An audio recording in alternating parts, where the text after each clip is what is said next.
I pledge allegiance to the flag of the United States of America and to the republic for which it stands, one nation under God, indivisible, with liberty and justice for all.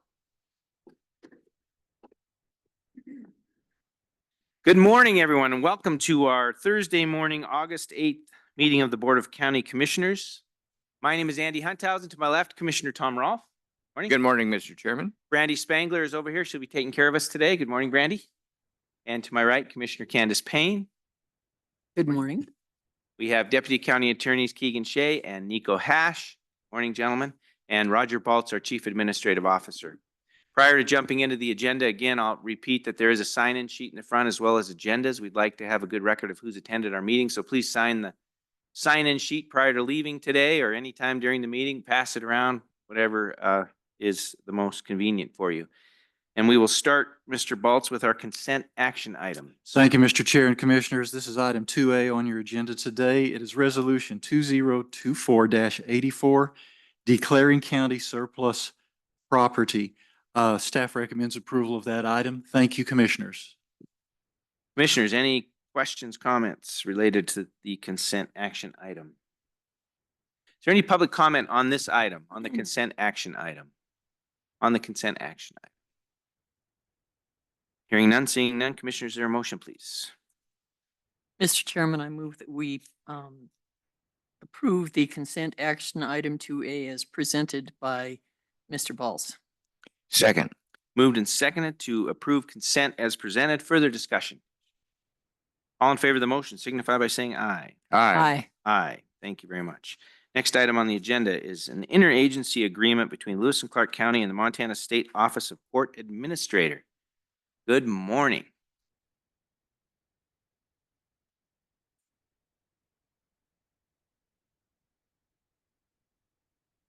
Yeah.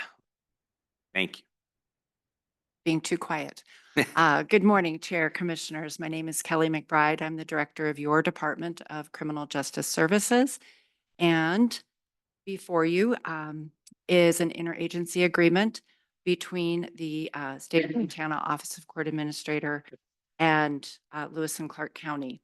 The Montana State Supreme Court Office of the Court Administrator wishes to continue the Pretrial Services Pilot program in Lewis and Clark County. The interagency agreement initiated by OCA provides $101,000 for fiscal year 2025. The purpose of the pilot project is to maximize pretrial release of defendants while simultaneously, that is a tough word, maximizing court appearance and public safety. Lewis and Clark County has been a successful pilot county and recipient of OCA funding since May of 2018. Pretrial service programs are used successfully across the United States to reduce the number of individuals waiting in the detention center on average more than 9 months for their trial date. Our pretrial services program saves Lewis and Clark County, or has the potential to save Lewis and Clark County, $120 per day for each defendant in the program, improves the rate of court appearance, and enhances overall public safety. I do want to point out, we just received our data from the state of Montana, and I'm so thankful that they generate that data for us. For our most recent quarter, 91% of defendants released to the pretrial services program remained law-abiding, and 96% of defendants released to pretrial services reported for all their court appearances. Those are great numbers, and I think we have a lot to be proud of. That number nationally is 80%. And again, we're at 91 and 96. So now I'll go back to reading. I tend to deviate. With an average of 400 defendants assigned to pretrial services at any given time, the program saves taxpayers approximately $48,000 per day. OCA creates a public safety assessment, or PSA, on all eligible defendants to assist our judges in determining the likelihood a defendant will make it to all their court dates and remain law-abiding while waiting for their trial. The judges use the PSA as a tool in determining bond. Once assigned to the program, our pretrial officers assist the defendants in connecting with community resources, abiding by their additional court conditions, and appearing for all of their scheduled court dates. The budget narrative outlining the utilization plan for funding includes 1 FTE pretrial officer, 0.6 FTE court services assistant, staff training, and direct client support. The total funds allocated are $101,000, and the period of performance is July 1st, 2024 through June 30th, 2025. Staff does recommend approval, but before you get to that, I have something to read and then someone to introduce as well, or a couple people to introduce. So this is from Judge Piskalich. He was not able to attend this morning, but he wanted to. Chair Hunthausen, Commissioner Payne, and Commissioner Rolfe. My calendar prevents me from attending the pretrial services presentation in person this morning, but I wanted to offer at least some view from the trench of the Justice Court. As we are all aware, the issue of our jail population continues to be a growing problem, both literally and figuratively. The problem regularly rests on the shoulders of the Justice Courts as we set the bond and/or release conditions for all new felony cases charged in Lewis and Clark County. Having a resource like the Pretrial Services Office as an option while making release decisions is invaluable. I know the staff there to be very dedicated to not only ensuring community safety, but also providing often critical assistance to defendants entrusted to their supervision. I regret being unable to attend today's meeting and field any questions you may have for me regarding Lewis and Clark County pretrial services. However, I am always happy to respond to your inquiries on this or any other matter concerning the Justice Courts. Respectfully submitted, Mark Piskalich. So I wanted to share that. And to let you know that also here with us today is Beth McLaughlin with the State Office of Court Administrator. And I'd like to introduce somebody. Yvette Gutierrez is a former and successful pretrial services client, and her officer, Tiffany Mowry. Fantastic. Love to hear from you. As you come up, I just want to say thank you for being here. And if you'd introduce yourself for the record, right up there, right tight to the microphone, so everyone can hear you well. Thank you. Welcome. Thank you. Thank you for having us. Good morning, Chair and Commissioners. I am Tiffany Mowry. I'm a misdemeanor probation and pretrial officer for your criminal justice services. And with me is one of my past clients, Yvette Gutierrez. Hi, my name's Yvette Gutierrez. How are you? Thank Good, you for having welcome. me. I want to say thank you so much for letting me speak today. You bet. So, Glad to have you here. Yvette was with us for a little over a year. When she started, she struggles with extreme anxiety and comes off as aggressive sometimes, but she's an amazing person. And just seeing the opportunity to work with her and give her the opportunity to express herself and take care of, she made all of her court appearances. She didn't get any new charges. She did amazingly. And when she left us, she left feeling better about herself and better about how to take care of her and herself with her life. Fantastic. It was, I would just wanted to say. Please if I can, step right up there and Okay, pull that thank you. I'm sorry microphone if I down a little get, bit. No, you're great. Get nervous. You're But I great. do want to say I was blessed for my experience. I know people take that the way you want to, but I mean, I got myself in trouble, but with her help, if it wasn't for her, I wouldn't have succeeded with the program. And then with her being my person was a blessing. I mean, she was there for me more than she needed to be. She went out of her way. The experience there was blessing. And then the support that I had, they made sure that I was always there. I mean, she came to my savings more than once. So it was a blessing to be in the program. The program is more than just a paper. It's actually the people that are there. That's what matters. They go out of their way, and that's what the program needs. So I'm blessed that she was there to help me. Thank you. Do you have any questions for us?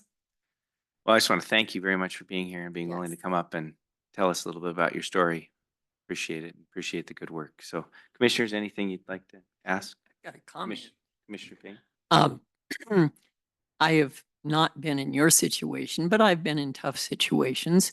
And one of the people who has really helped me a lot over the years I went to him and I said, how can I ever repay you for all the times you've been there? And he looked at me kind of funny and he said, you just pass it on. You can't repay me. And that's, you know, if you, with that attitude, I can help this other person. So, Yes, I good mean, on she you. went out of her, I'm sorry, and she, I mean, it's the way she understood me as a person. She went out of her way to accept me for who I was. It wasn't just about another person coming through the program. She actually took me as an individual, and That's- if that's where I succeeded. And that's what was the blessing. So Thank you. thank you. Thank you for being here. Thank you. All right.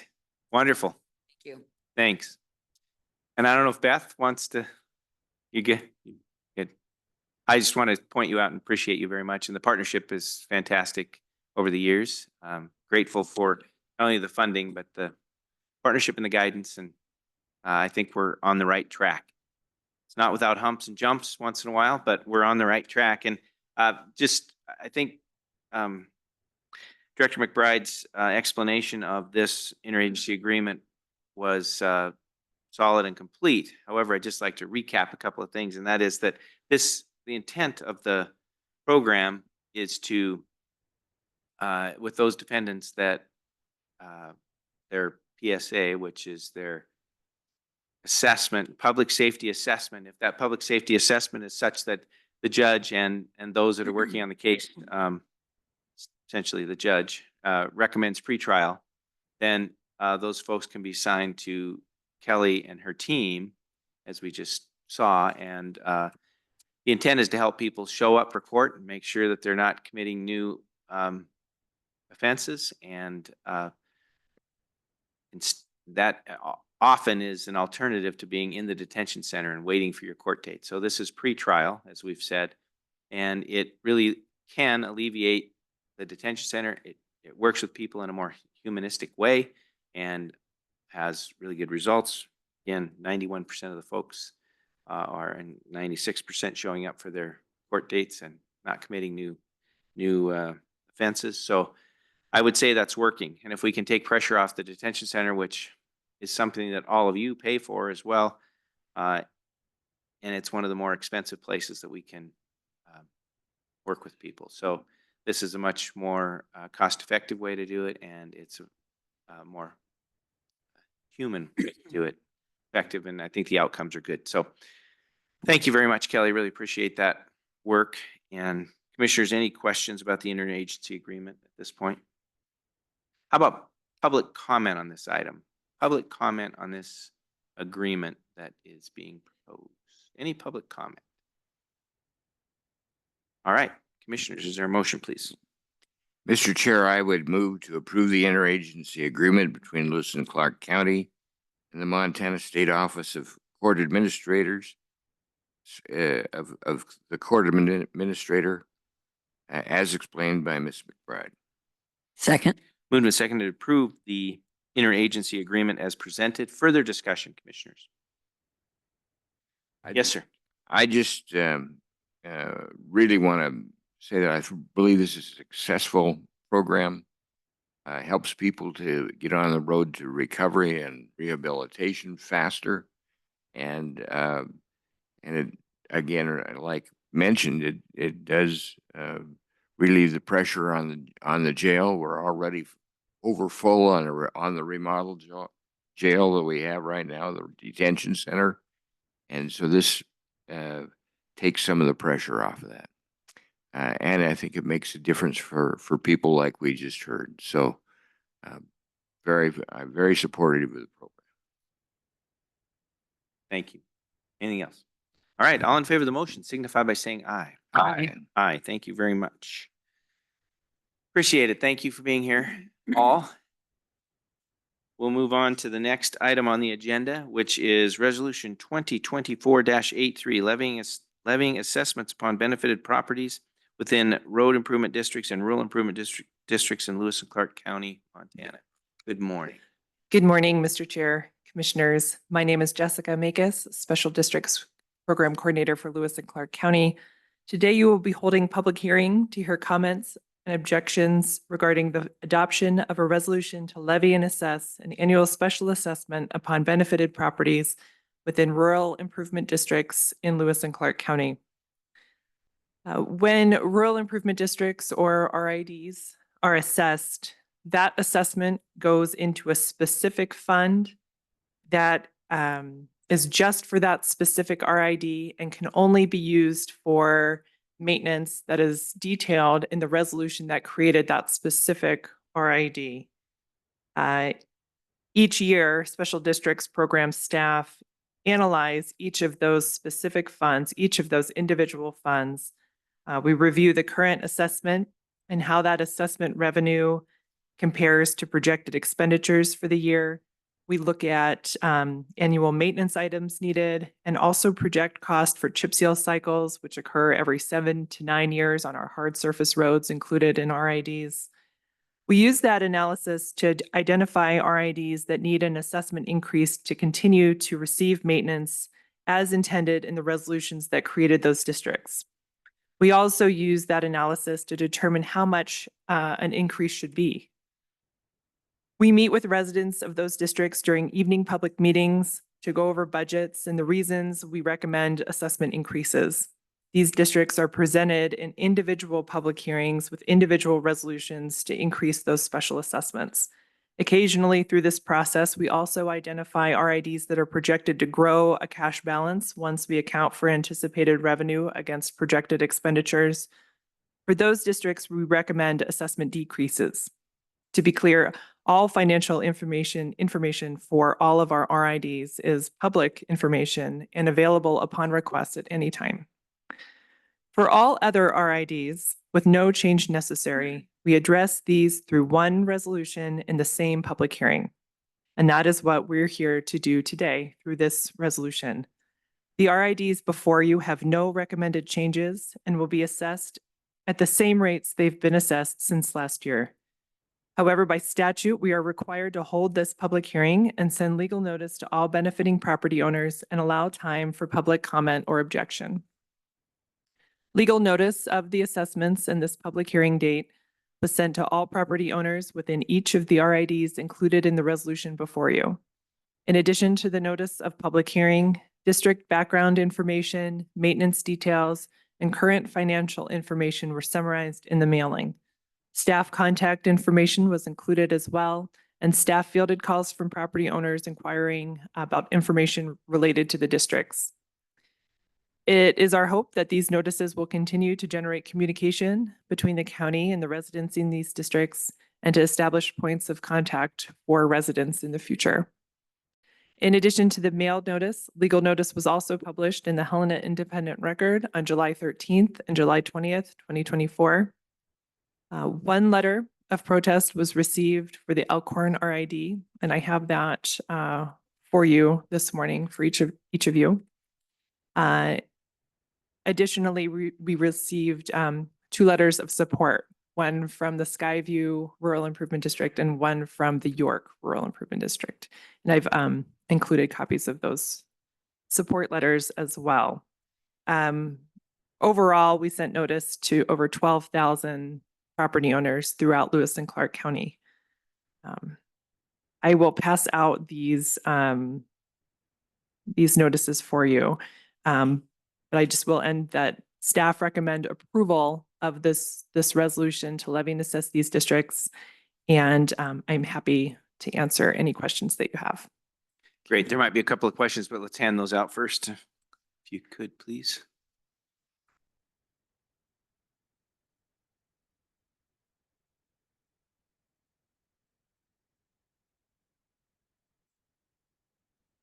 Thank you. Thank you.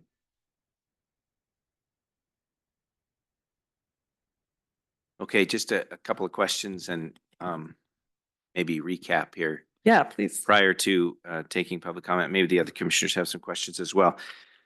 But as you described, those RIDs that had changes, either increases or decreases, we took those individually and we had individual public hearings on each one of those.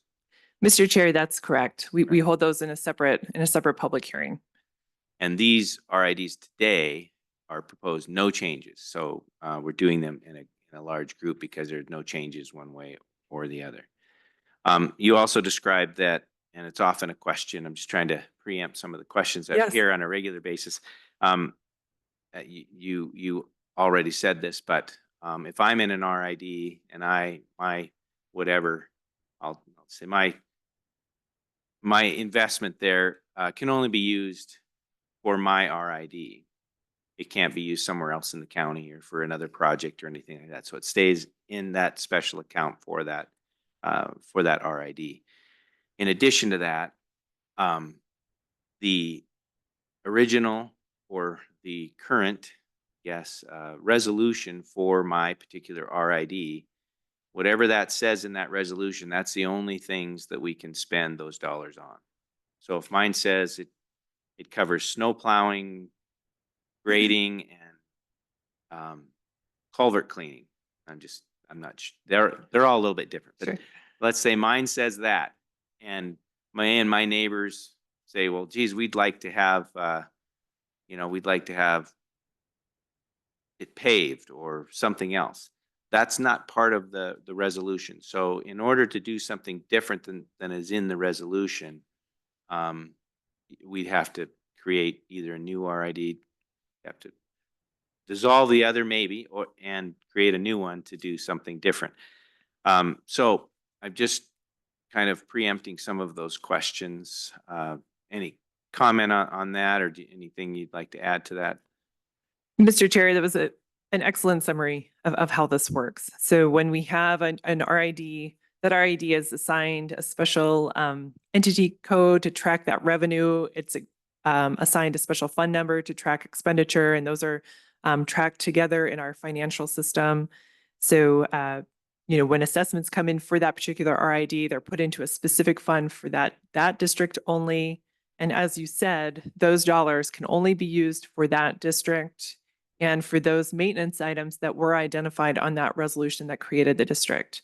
But we do get this question a lot, with different RIDs. Let's say an RID has, all types of maintenance, but perhaps snow plowing was not one when the district was created. They had a different agreement for snow plowing. Somebody else does the snow. Can we add snow plowing with these RID dollars? And we cannot, because it was not identified in that resolution. So to add additional maintenance items to that district, we would have to create that district all over again to allow people the understanding of what it will cost for all of those maintenance services, and then also have that opportunity to object to the creation of that district in that format. Okay, another question or series of questions that commonly hear is, maybe my RID again was set up for plowing and grading, but when we did that, we anticipated grading twice a year, once in the spring, once in the fall. So that's what we're calculating the amount for, to try and collect enough money to be able to do that. Well, in the meantime, my neighborhood has more traffic. We have a summer like this, it's super dry, and our road it would have been nice to have it graded 4 times. But we don't have enough money in the RID, and that wasn't part of the plan. So that's if there's a change in the amount of service an RID wants, that's when we might consider an increase or something like that. And that would be, working with the citizens that live in that RID to have an increase. But you're collecting enough, or trying to collect enough funds in that RID to do the services that were contemplated at the outset, right? And snow plowing is a little less, it depends on the snow, right? So it comes and goes, and there's kind of some trigger points. We could talk about that, and you might want to talk about that as well, because some people might say, well, we didn't get plowed once last year, or only once last year. And so there's kind of trigger points that have been agreed upon, or generally agreed upon, for sending out snow plows, and when that happens, and trying to save the RID money if possible, and those kinds of things. Can you just talk about those items? I'm sure they'll come up. Yes, Mr. Chair, thank you. So as far as the frequency of maintenance and how we put together those budgets, so that's very important. So when we look at a resolution that created the district, we take all of those maintenance items, and that goes into a budget worksheet for that particular RID. And so Caleb Marcus, our RID construction coordinator, has measurements for all of the road footages throughout each district that we have. We use those footages to determine how much each of those service items, those maintenance items will cost. If we have to do it once per year or twice per year, that's factored into that budget calculation. So then we take a look at revenue versus that frequency and determine if we have enough assessment dollars coming in to provide that maintenance as needed. When we do see, increases in traffic or other items like that, that would lead to an increase of that frequency, that would trigger that, a potential need for an increase, but also, we would hold a separate meeting, a more informal meeting. We usually try to have them at the local fire district or something like that, where we invite all the residents in, when it's not work hours at 9 a.m. or something, to come in the evening and have that discussion. And we pull up those budget sheets and we can show residents, with this amount of revenue, with this anticipated frequency of maintenance needed or desired, this is how we're comparing those numbers. And if we want to move forward with the RID as intended, we will need to have an increase. Most frequently, what we have are, we see inflation over time with these districts. And so, a district that was created in 1990, we aren't going to be using maintenance dollar amounts from 1990 to maintain today. We need to stay current with our inflation over time to make sure that we are assessing enough money to still provide that maintenance, as stated in those resolutions that created the district. Otherwise, it's not meaningful to have a rural improvement district any longer. If you're not assessing enough money to actually implement it, it's not functional. So we do that. As far as snow is one of those tricky ones. We can have a really heavy snow year or a really light snow year. We never know what's coming next. What we do is we take average data for that. So what Caleb and I look at, or about how much snow plowing is a district having over the last 5 years, like a 5-year average. If we have enough data for a 10-year average, we can look at that. So then we get those heavy years, light years, and make sure that we're budgeting an appropriate amount for snow removal. We have districts in the North Valley that experience a lot of drifting. So maybe, they aren't getting necessarily a lot of snowfall, but when we do get that snow, it drifts so heavily that we know we're going to have big equipment in there to move that snow if we get it. What Caleb has implemented, which is a much more efficient model, is to set up trigger points in each of these districts. So we try to work with the specific districts. This helps a lot if we have a point of contact or even some kind of a road committee or HOA or some other kind of active organization that we can work with. We try to get a feel for how much snow removal any given district is hoping to have.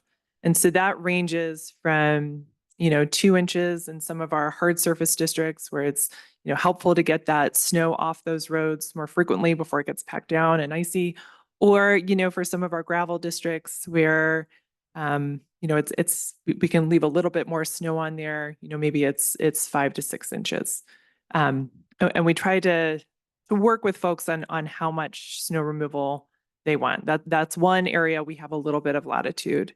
But the snow triggers are set, so that 2 inches to 5 inches, whatever that district has indicated. And then what we do is we work with all of our snow plow contractors. Each fall, we go through an RFQ to roster a number of snow plow contractors to do this work for us. And we assign those contractors to various districts depending on location and where that contractor is traveling from to be as efficient as possible. And so those contractors know, okay, when we get 3 inches here, I'm plowing, these 10 districts. When we get 7 inches, I'm plowing them all, so that those contractors know what their day is, ahead of time, so that they're not getting calls while they're, in a district off of Birdseye that they need to come into town and, plow something off of North Montana Avenue. So It ends up being a lot more efficient. It cuts down on travel time for those contractors and helps us get snow removal done as efficiently as possible to get that service out there earlier in the day. I will say, even for our snowplow contractors, we have contractors that are, working in school districts, like the Montana City School Districts first, right? They're going to do those areas first. A lot of these contractors also have large commercial contracts that they have to fulfill first before they're able to come to these residential roads. So timing is always a challenge. We get that complaint all the time. Well, the snow plow didn't show up till 3 p.m., or something like that. We do our best with that. We take every interested snowplow contractor that's qualified and able to plow snow. We have about 12 on our roster, so if we could get 20, that would sure help us. But we do the best we have with who's available and interested in plowing snow. Okay, and I'll just continue and then I'll pass it on to these folks. But again, my RID, if I have a hard surface RID, I might look at that account and say, geez, there's a bunch of money in there. There's a reason for that. So most of those hard surface RIDs, if someone's in one of those, are saving money annually for that, what usually is about a 7-year cycle for a chip seal. So that has to be saved, and you're anticipating that. So we've had a few this year that had increases because they weren't saving enough for that anticipated chip seal, maybe in 28 or 29 or whatever it might be. But all of the ones today, you're recommending no increase in those. But that's how that works. If people see a large sum in their account and say, why are we still being billed for this? It's probably for that anticipated large payout coming in a couple of years. Mr. Chair, that's correct. So with RIDs that have hard surface roads, we do factor in that chip seal maintenance cycle at 7 to 9 years, depending on when it's needed. For some of our roads that are double shot chip seal surfaces to begin with, they don't have an asphalt mat. That frequency is more on 7 years. For some of our newer roads, let's say, that have a proper 3-inch asphalt mat, we can sometimes extend that cycle out to 9, 10 years, depending on when it's needed. However, that in our budget worksheets, depending on the road surface, depending on the age, we factor those items in, and we project out that chip seal cycle. We do add a little bit of an inflationary adjustment year to year to make sure that we're projecting that as accurately as possible. Certainly, we don't always hit that perfectly, but we do our best to put an inflationary adjustment on there. Right now, we use about 2.5%. As those chip seal numbers have leveled off.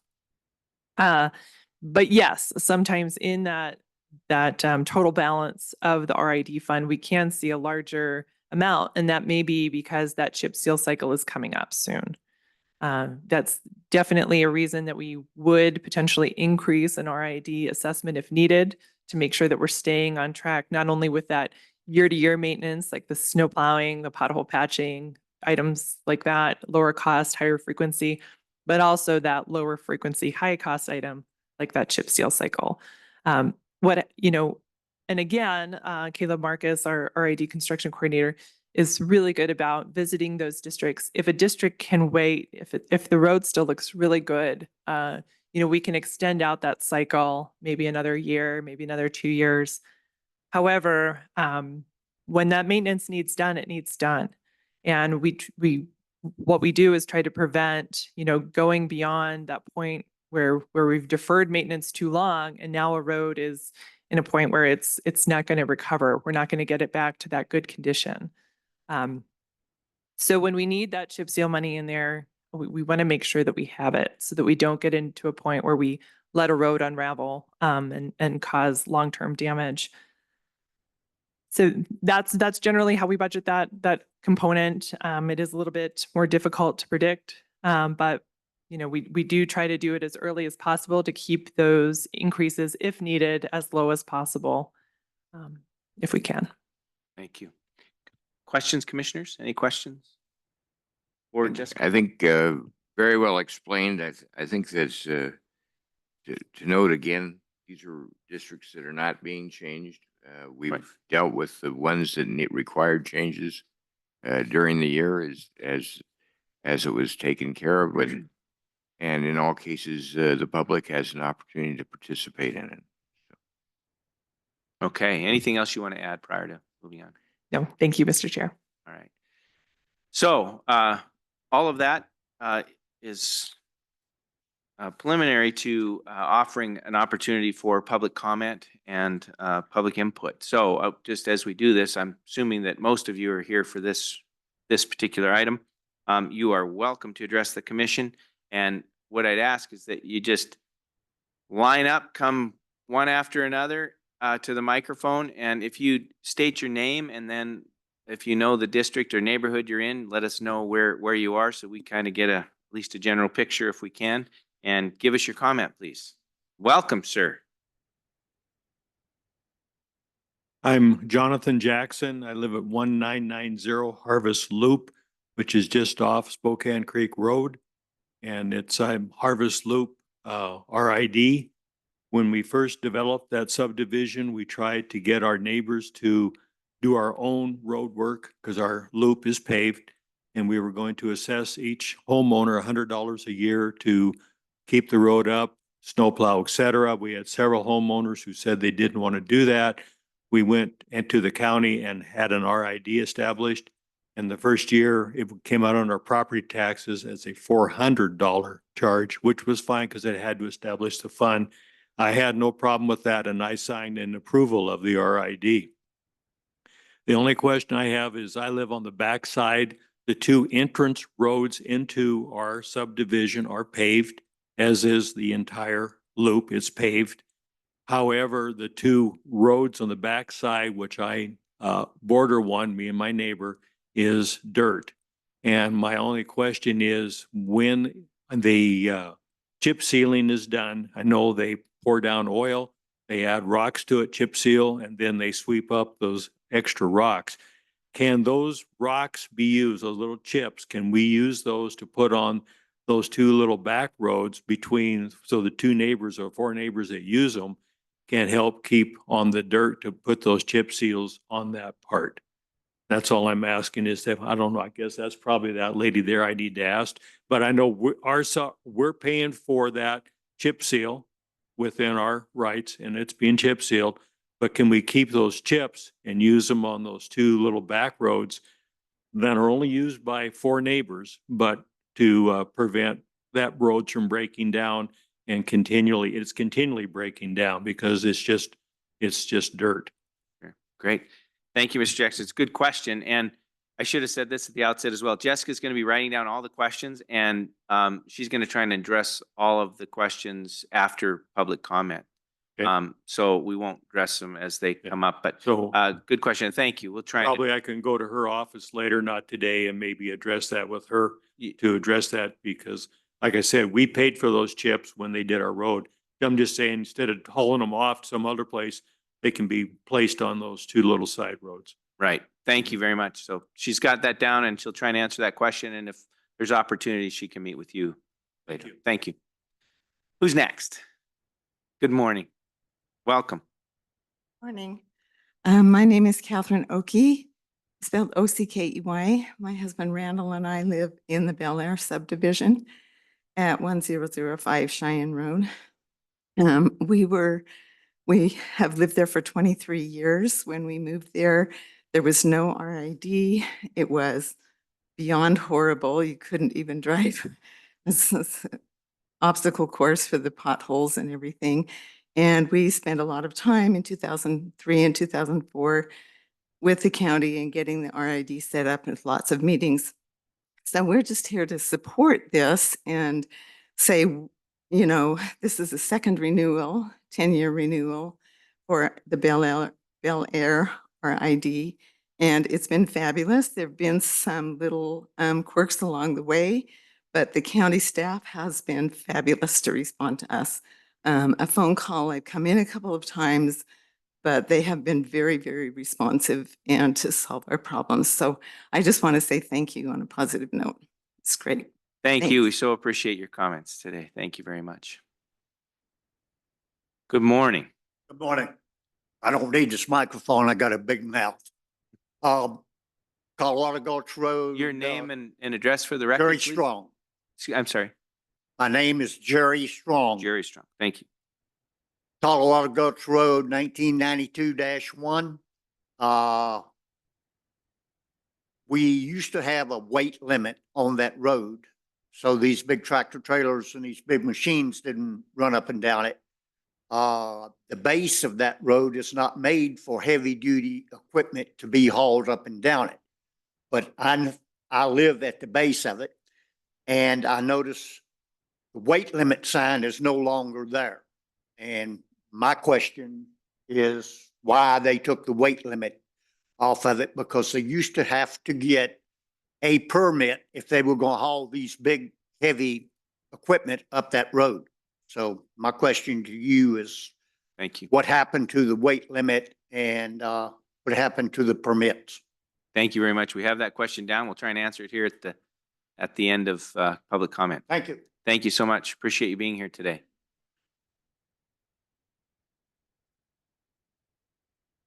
Good morning. Morning. My name is Robert Ellis. I'm at 55 Guthrie. I live in the Big Valley RID, obviously. My question deals with Green Meadow and Applegate. Applegate has a large residential area serviced by it that isn't under an RID. I'm curious how the county gets equity between those homeowners that are on Applegate versus those in the Big Valley RID, and where that equity is achieved. Thank you. In addition, I am curious if the county ever plans to pave either of those roads. Thank you very much. Yes, thanks for the question.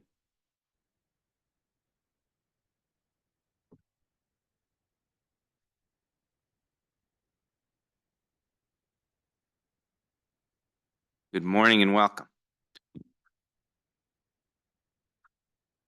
My name is Michael Johnson. I live at 8230 Green Meadow Drive. I have no objection to the assessment that they have right now. When I bought my property in Big Sky subdivision there, I was one of the ones that helped set up the RID. Since then, the Green Meadow Drive has been taken over by the county. And so the county does all the maintenance and plowing on Green Meadow. Green Meadow is my only access. So I no longer use any of the roads in the RID. And so what my question is I seem to be being double taxed because I'm being taxed for RID of roads that I don't use. And then, of course, I'm being taxed for county roads. And I'm just wondering if there's anything I can do to solve this problem, or is this something that is just set in stone? Well, thank you for the question. And Yeah. just to make sure I understand it, circumstances may have changed, and you may no longer be, from your perspective, a benefiting property for the RID that you're in. And so you're wondering why you would have to keep paying if you're not benefiting from that. Right. Okay. We Right. just want to make sure. My only access is Green Meadow, Right. and And the county's taken that part of it over. yes. Okay. Thank you very much. Thank Got your you. question. Appreciate it. All right.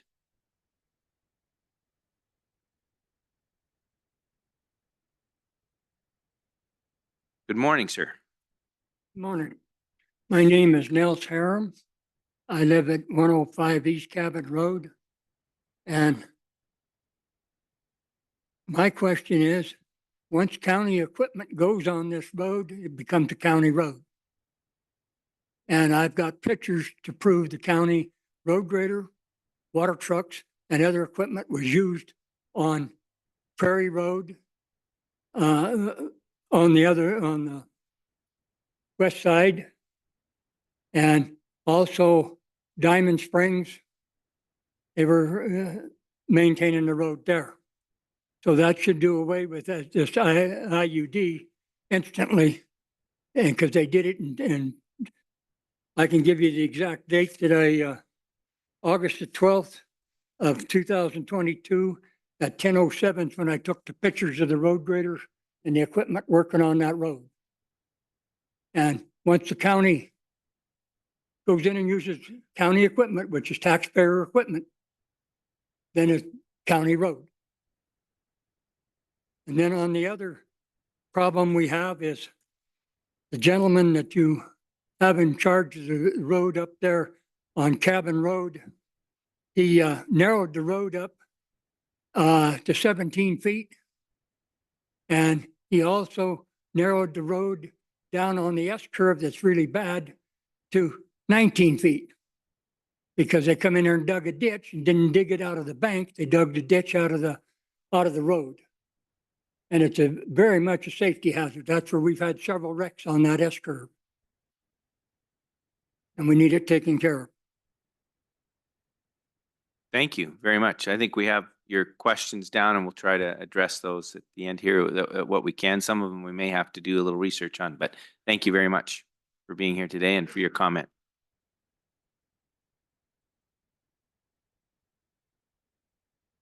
Good morning.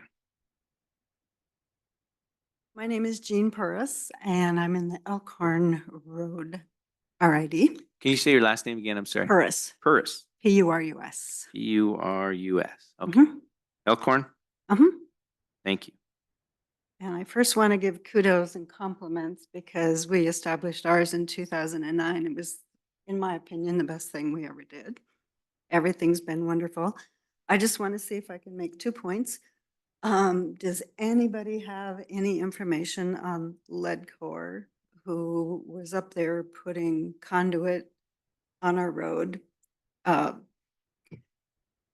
going to be very polite and say they made a complete mess. Pull that toward you a little bit, that microphone. Would you just pull it toward Pull you? it Yeah. toward me? Just make sure we can hear you well. Okay, go ahead. There you go. Should I repeat or did you get Yeah, that? say the name of the. Leadcore. Oh, Leadcore was contracted by, I can't remember which, one of the charter, I think maybe. okay. Anyway, so they were up there a few months ago, putting in the conduit. I ask about it because obviously our monies into our road association are for maintenance. And we had established lots of good drainage, thanks to Caleb and Jessica. And obviously now it's a mess. So just wondering if there's information that we can pursue on that. And then secondly, can we just get on a public meeting request? Because I think we need to have another meeting. We just had our assessment change last year. We had a meeting. It was great. I'm one of the few that probably think we need more money because our road needs a lot of work. So I just All right. want to see if we can get on a public meeting. Thank you very much. Thank you.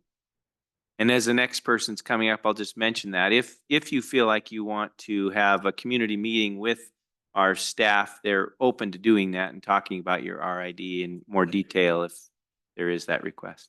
Welcome, sir. Come on up. Good morning. Good morning. Bo Schumann. I live at 907 Menlo Park. So I kind of have an issue such as the woman before me. TDS had a subcontractor come into my neighborhood last year and bore and install conduit. They went outside of the utility easement and went front lot easement. At that time, I contacted the county and asked who gave permission for this, because utility easement is back lot. They decided to go front lot. They made a mess of it. And now I have a ped in my front lawn that is aesthetically not very pleasing. I don't understand.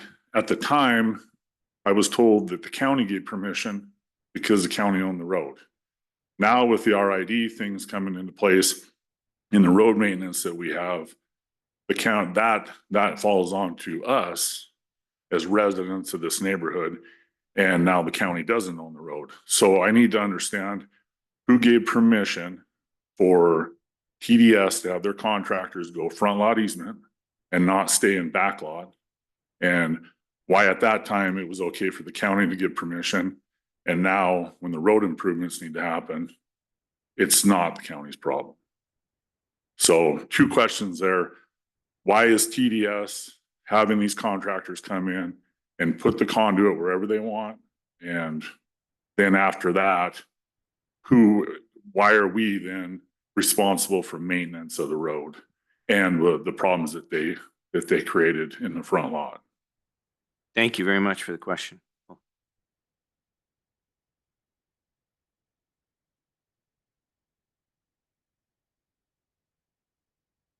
Good morning. Morning, Commissioners. My name's Bob Klein, and I'm here for the Bel Air. I live right across the street from the Ockies. And I do want to say first off that how much I am in support of the RID. The county has done a great job with maintenance and upkeep on the road. The only real issue I have, and this started 3 years ago, I noticed that in the front of my house, and as I go up and down Cheyenne Road, it's the same. The road edge to the curb and gutter system, concrete, is collapsing. So 2 years ago or 3 years ago, I made a call, and I think it might have been Caleb that I talked to. I don't remember. And my question to him was, is the county going to come take a look at this and do anything? And I was told then that they had to do an assessment. And then last year I was told they had to come out and do an assessment. And I've noticed that they've been out there and they've patched like some areas of the main road and stuff, but they have not gone actually down each of the streets to assess how collapsed the road surface is on the edges to the gutters. So some places I have a two inch gap from the top of the gutter to the pavement. In my driveway, I have big holes and chunks where the pavement is just broken and the water drainage has got underneath it and froze and it's broken it up. So I guess my question is we pay for the road maintenance, but I don't see the road maintenance happening in the whole subdivision, only in certain areas of the main parts of the road where the intersections are and stuff. Thank you very much for your Thank you. question. Appreciate it. Yep. Anyone else? Please come on up. Welcome. Thank you, Commission, for allowing me to speak today. My name is Rich Deloria. I'm at 1103 Vega Road in the Northstar RID. And they have been doing a fantastic job, by the way. Snow plowing probably could go a couple more times a year, but you did a great explanation on where that money is being spent, allocated to, and for future references and things of that nature. Sort of new to this RID deal, but I have a couple of questions possibly for the funding on this. Looks like we're charged $159 per year, 283 residences with a total RID assessment of $45,000.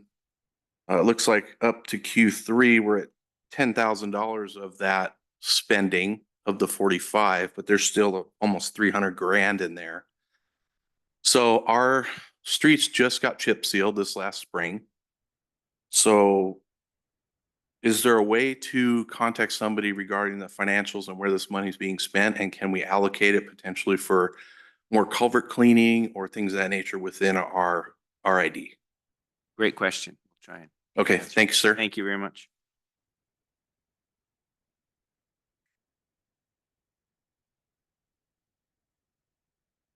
Welcome. Morning. My name is Paul Siebens. I live at 635 Stadler Road and just kind of on the edge of the floodplain. And I was wondering if there's any future plans to help to prevent flooding from Green Meadow, 10 Mile, down to Mill Road. It depends on what neighbors do. And the water, sometimes I get flooded, sometimes I don't. I was just wondering if there's future plans. Thank you. Thank you very much. Appreciate you being here.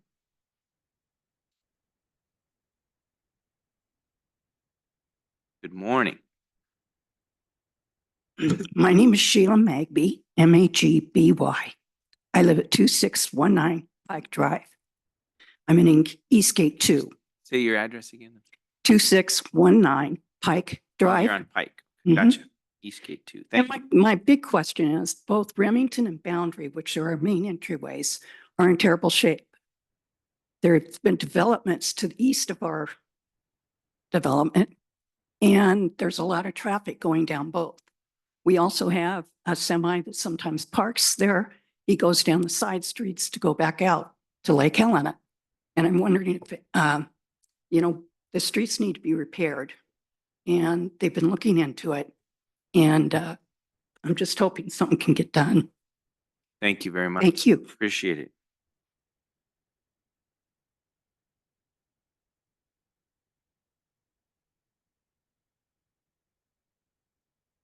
Good morning. And you get the award for being first here. I think you were half hour early today. Welcome. Well, let others speak first. I'm here on behalf of the You give us your name and address. Harold Beggar, Begger, and I live at 790 Sewell. I am the chairman of the Valley Flood Committee. I've been that for about 8 years, somewhere in there. Anyway, what has been happening with that RID, the money that is revenued with it, at this particular time has already, with the flood mitigations, if we've already managed to match and get from the government $3 million. And there's more to come yet. And there's more mitigation going to be done. They're down on Arrowhead Lane right now, working on a project there. And when they get done there, they're coming back up towards where I live there. So there's a lot of good work being done with that RID. So I want to say thank you. Thank you, Harold. Really appreciate you being here and for your work on the flood committee. Thank you. Thank you. Further comment? Good morning. Good morning, commissioners, and thank you for letting me speak. My name is Taylor Edwards, and I live on 8131 Adele Drive. It's part of the North 40 RID, but my question does not concern my North 40. You guys do fantastic. Adele is always wonderful. My question is actually for the GN RID that we established in 2023, just recently. They don't come as often, so that's my question, I guess, to you, is how is it that Adele and Jenna Loop and our North 40 is maintained wonderfully, but the Jan one that's used as a throughway from Rancho Deluxe to Applegate we just don't see them coming out. And there's potholes all the time, and I know that there's more, so I just wondered if maybe it's just not assessed yet, or because it's so new that we need to reassess it, but it's pretty terrible to go from GM to Adele, but then Adele's perfect. So that's just my question. So thank you. Thank you very much. Any other comments? Any other comments?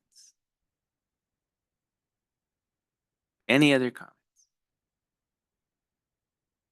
Okay, we'll close public comment and we'll try and answer some of your questions right now.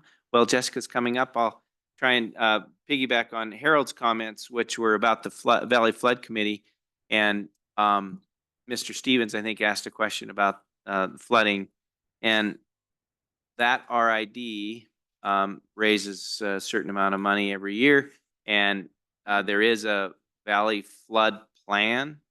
And what Harold and the committee and the county staff are trying to do is follow that plan and implement. I think millions of dollars of projects were identified in that plan. And so we're trying to just chew away at them one at a time. And now really trying to start from the bottom of the drainage up. So like they're working on the east side of the interstate this summer, trying to improve the drainage there, and they'll continue to work up. There has been some work. We were able to get that big grant and investment that we made around Rossiter School and all of that. And the partnership with the gun club to use that pit there as a reservoir on bad flood years.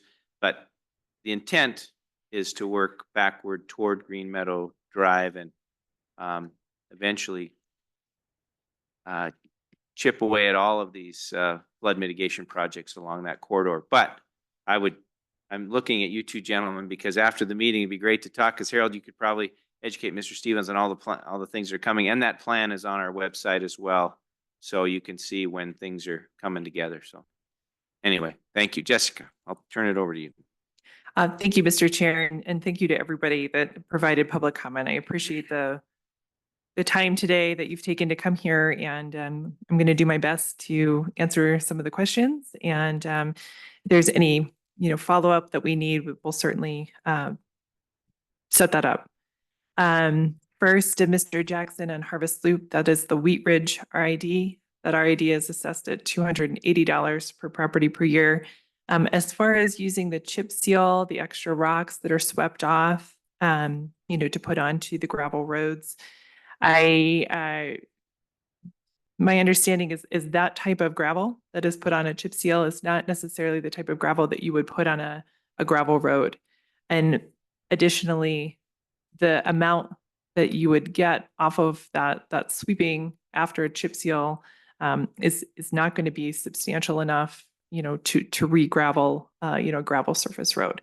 If there is some interest in actually graveling those roads in question, we can certainly work with Mr. Jackson on how we would effectively do that in a meaningful way that would last. Right now, what we do when those rocks are swept up, those chips are swept up from a chip seal, that's done by our county road department. They do that sweeping. They're the only ones that have those big sweeping trucks. We don't have a contractor that has that kind of equipment. And what they do with those rocks is they mix that in with some of the sand that's used for grit in the winter. And so they provide that at no cost to the RIDs that they do sand. But we do reuse that material. However, I understand that they've paid for it through the chip seal. However, it would not be appropriate material or near the quantity needed to re-gravel a gravel surface. So it might be a follow-up opportunity to determine whether there are options for re-graveling those sections he's talking about or not. Absolutely. Okay. Yes. I'll yes, leave that Mr. to Chair. you. You have it on your. Yes. And certainly too, we'd have to see if these gravel ends that we're talking about are included in that RID, or if we'd have to look at it in a different way. So we'd absolutely be happy to follow up with that. Thank you. To Ms. Oki in Bel Air, I certainly appreciate your comments. To Mr. Strong in Colorado Gulch, I believe Colorado Gulch is still weight restricted. That's my understanding, and you do still need a permit. My first week, I think, on the job, I was very pregnant, and I was out there with a weight restriction violation, and it was one of my first public works experiences. But that sign just may need to be replaced. So we will look at that. We'll make sure that sign is gone. If it is, we'll work to get that replaced if needed. Thank you. From Mr. Ellis in the Big Valley RID, let's see, talking about Green Meadow and Applegate. Applegate does have a rural improvement district.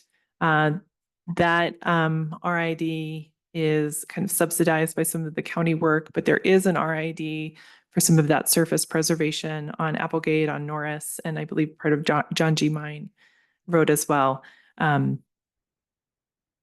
Just a comment there. Yes, I think, please. At least portions of Applegate North and Green Meadow North are maintained by the county. Yes, that's right. So north of Lincoln Road. Lincoln Road. Thank you. Yep. I drive it every day. Just can't remember. Is that right? Yeah, I know. So I think Um, there's some equity there. Both of those roads for at least a certain distance, and I don't know how far, but they are maintained by the county, and there is magnesium chloride that's put down for surface preservation and dust control. Right. And then above that, there might be RIDs that take those on. But go ahead. Absolutely, Mr. Chair. So those gravel portions of Green Meadow and Applegate above Lincoln Road, those portions are generally maintained by the county. Once you get up to a certain level on Green Meadow, that is part of the Big Valley RID. There's a turnaround point within that RID where the county doesn't go any further. And then the Big Valley RID maintains the rest of Green Meadow exclusively. However, because the county road department is in the grader, is in the machine, oftentimes they do that upper stretch for us. We pay them back through the RID, but it's efficient to take advantage of that grader being on site, being on the road already, to just have them continue north into the RID maintained portion, and then just reimburse the road department for that work rather than calling out a contractor specifically, right, to come out just to do that very end of Green Meadow. So that's why you might see county equipment Absolutely. in an RID. Yes, yes. We try to coordinate wherever possible to make that as efficient as possible where we can. As far as future paving of those roads, what the county does in coordination with the Special Districts Program, with the road department, with the county engineers, is we look at road prioritization. So that's been before you many times, but I believe in 2019, the county commission adopted criteria to prioritize the roads in the county. And so that criteria has a number of things that are inputted, but primarily the number of trips per day for each road, designating which are those more residential roads, which are those Commissioner Hunthausen, as you call them, everybody roads that see a lot of volume of traffic. They're the major collectors throughout the county. Looking at those, looking at speed, looking at sole access, emergency routes, a number of factors were put into that to effectively give each road in the county an objective score to determine how we then, apply our limited resources to the roads that are the highest priority. Through that process, if it were determined by traffic counts and other data that it was more cost effective potentially to pave a road, that is the way that we would justify that. If we're seeing the traffic counts grow so much that the grading that's required, the magnesium chloride application that's required, far outweighs the cost of potentially paving and maintaining a paved road, we could potentially look at putting dollars there.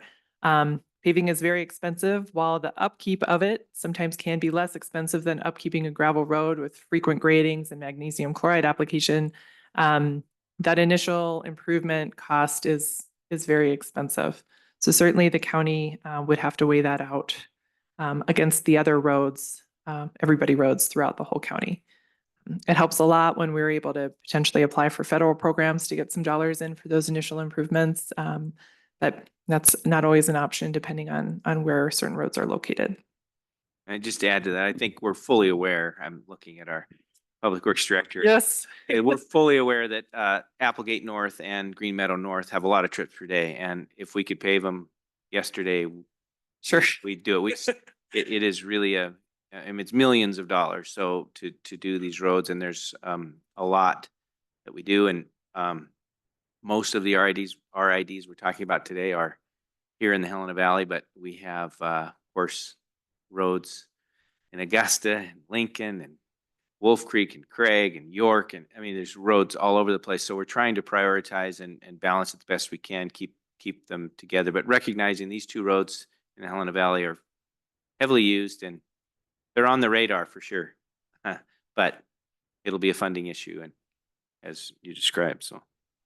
Thank you. I'm moving on to Mr. Johnson, talking about Green Meadow in the Big Valley RID. As I said, a portion of that is maintained by the county. And then as you go further north, a portion of that is maintained through the RID. I'd be happy to talk to Mr. Johnson about where he's located to determine, his benefit within that RID, and we can talk about that after this meeting. But certainly part of that is exclusive to the RID and part of it is maintained by the county. So it would be good to determine where that is exactly. And even though the county does maintain a portion of that road as it hits the RID, sometimes RID resources are still used for that road as well to get maintenance above and beyond what the county is able to provide through their day-to-day. Mr. Harum in the Big Valley Cabin Road RID stated the county equipment was seen in the Big Valley RID. Those roads in the Big Valley Cabin Road or even the Big Valley RID just to the south of that one, those are public roads. They are not county roads. They have not been adopted by resolution to be county roads. The RID program does coordinate with the road department when we can to coordinate service, when they potentially have a day where they have a grader operator available. If they do, sometimes we can coordinate with the county road department to do work in the RID. The RID does have to pay them for the service. It's often at a good price, as savings, if you will, compared to having a contractor out there. However, the road department's just not available for most of our RID roads.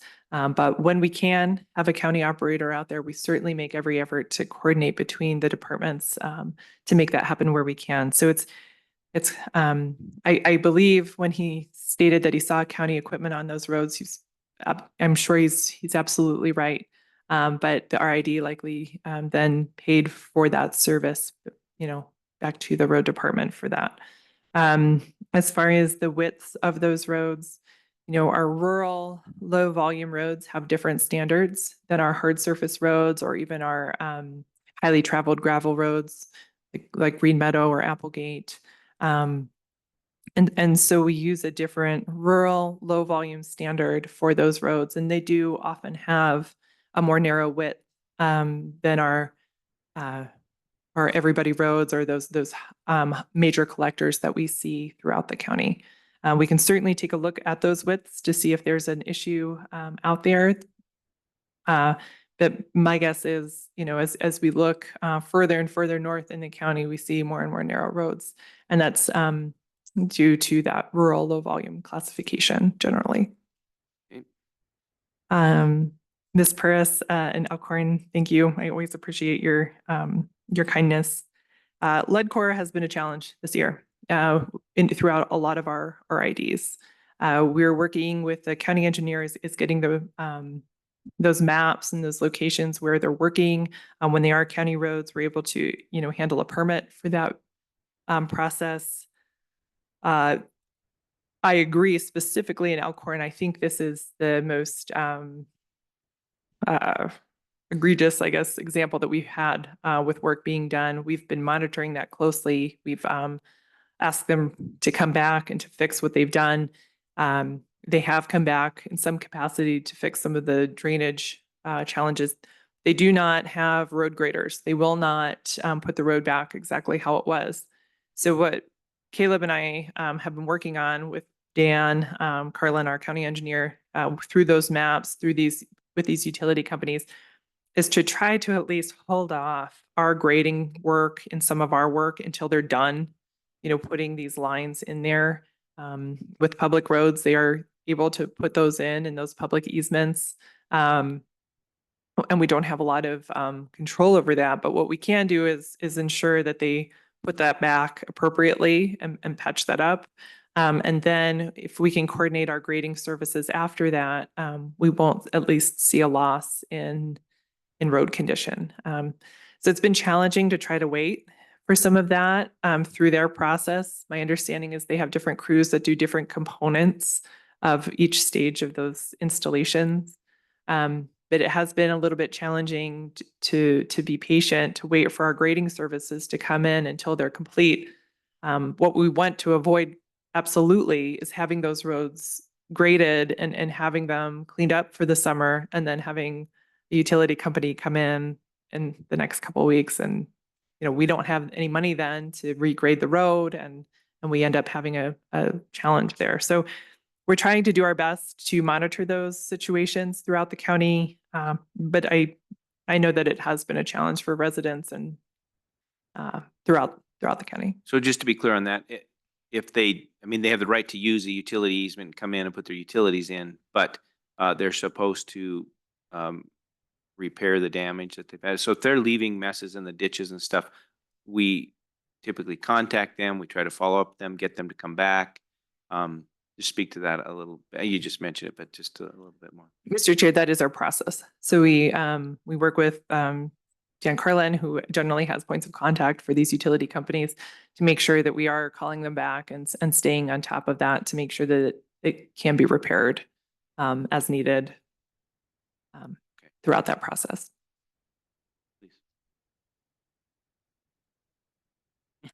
Jessica, I had a phone call the other day from a gentleman in the area they live in.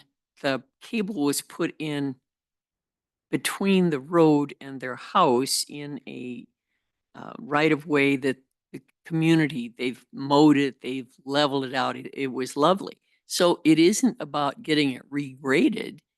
It needs to, and he said they left it in such rough conditions that they can't mow it because of all the big clumps. Mm-hmm. So are there things that can be done with that sort of thing in addition to the road grading? And I'm planning on giving him your name and number, or should I give him Dan's? Dan. Okay. Thank you, Mr. Chair, Commissioner Payne. Thank you for that. I think it's important that we keep on top of these as much as we can. It is challenging to work with those third parties to make sure that those do get fixed up like they should. And I honestly can follow up with you after this meeting. I don't know what our latitude is there to require that on public roads versus county roads. So I might ask our attorneys over here. If I have a utility easement through my front yard and the utility, I've cleaned it up and done all kinds of landscaping at my own expense. The utility has a right to come in and do whatever they're going to do, put a new line in or whatever. Do they likely have a responsibility to put it back the way they found it, or they don't have to do that? I mean, I put that landscaping in. It's not their responsibility necessarily. I don't know. I mean, do you know off the top of your head? You probably don't, but it's an interesting question. Mr. Chair and Commissioners, of course, I'm going to give the legal response, which is it depends. Yeah. So a lot of times though, when you see these public utility easements, they're the dominant easement. So you have your servient property. So a lot of times, even when the county is doing subdivisions within that public utility easement, there's going to be notations on a plat that essentially says, if you want to put shrubbery, if you want to put trees in here, that's fine.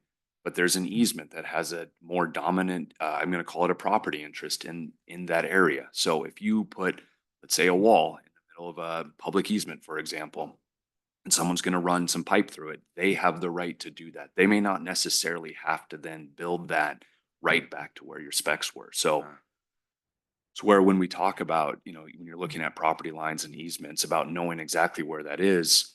I think a great example is landscaping. So people will do landscaping all the way up to the road. There may be 10, 12 feet of that actually technically being in a public utility easement. So those companies have a stronger right to come in there and do that. Now, that's the general. There's always specifics. Yeah. So they may not have the responsibility to put it back exactly how they found it. They can just say, we used our utility easement and see you later. Yeah. I mean, that may be the case. I generally see that being more often than not, or you'll have someone, they'll come back in and I think we heard from the public that, it wasn't exactly smooth as it used to be. They may not necessarily be required to bring that right back to how the standard of that property was, again, because that easement sits there. So. Right. That's, Another unfortunate, but just wanted to get that clarified. Go ahead. comment along Custer Avenue.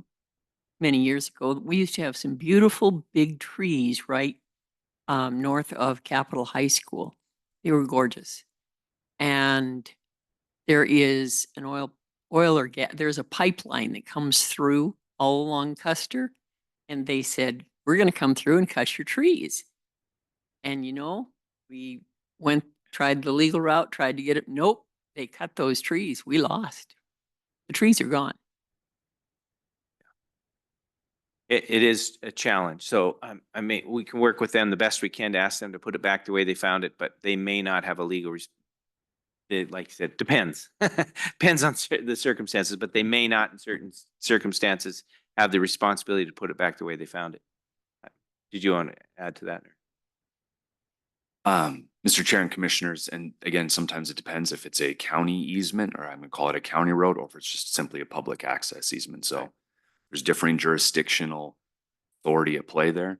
But certainly anyone is welcome to call the county and just ask the question. So thank you. And we may not know, so but we can do some research maybe and figure out some of these. So sorry, Jessica, go ahead. Thank you, Mr. Chair. Thank you. So I think that ties into our next comment from Mr. Shubin in Orfino RID off Menlo Park there. And I think he's had the same issue with TDS. So I think that's something that we can follow up with. Again, this is a public road and not a county road. So depending on where that problem lies, if it's in that utility easement or not, I think he claimed in his comment that it was not within the easement, but that's certainly something that we can try to follow up with there. So you can check if the easement is there.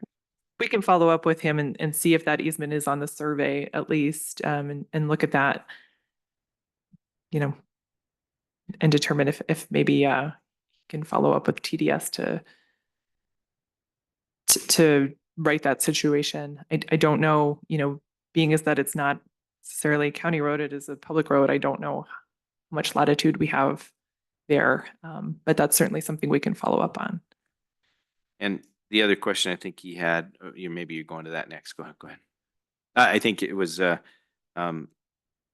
why the county is not maintaining the streets, why the RID is maintained. Okay, yeah, thank you. Thank you, Mr. Chair. I didn't even get that part of the question, so thank you. So again, I would go back to road prioritization here. The county, with the resources that it has a budget, and we can maintain a certain amount of roadways with that budget. I believe the current amount is 540 miles of road out of a total of, I think, 1,500 miles that exist throughout the county. It's challenging. Certainly, I think it would be great if we had the ability to maintain all roads throughout the county, but we simply do not. And so because of that, we have to prioritize where we do our work. And that focus must be on those major collectors, those major arterials through town. So that leaves a lot of residential neighborhoods on their own. So either, road maintenance through an HOA, or either some kind of private organization throughout that neighborhood where folks come together and pitch in to maintain their roads, or the county does provide the RID program where you can set up an RID to have the county administer that kind of maintenance. And that is what's in place on Menlo Park. That's the Orofino RID. Right. And I think just to kind of button that one up a little bit, whether it's a county road or a public easement of some kind, if there is a utility easement, the utilities likely have the right to use those utility easements. And like we said, it depends on, the circumstances, what they might or may not have to do afterwards. But the streets themselves in a neighborhood, just like the rest of these RIDs that are attributed to the people that live and use those streets every day, that's why we have an RID for those folks, because they're your streets. And we all invest in the street essentially in front of our house at some level. Those are the streets that are attributed to the neighborhoods.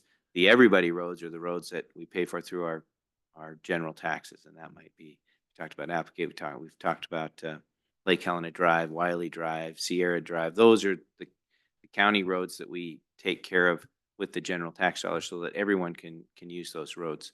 And so roads that are attributed to a particular subdivision or neighborhood, that's where RIDs are appropriate, and that's where we have those, and the folks take care of the streets that are in their neighborhood. So go ahead. Sorry. Mr. Chair, thank you. Moving on to Mr. Klein in Bel Air. on Cheyenne Road with the road edge between the curb and gutter and the main traveling surface. The Bel Air roads are really wide. They're very wide. I always get reminded of that Seinfeld where Kramer like paints over the lines and makes like the super cruise. That's what we have in Bel Air. But it's very nice for parking. It's very nice for travel.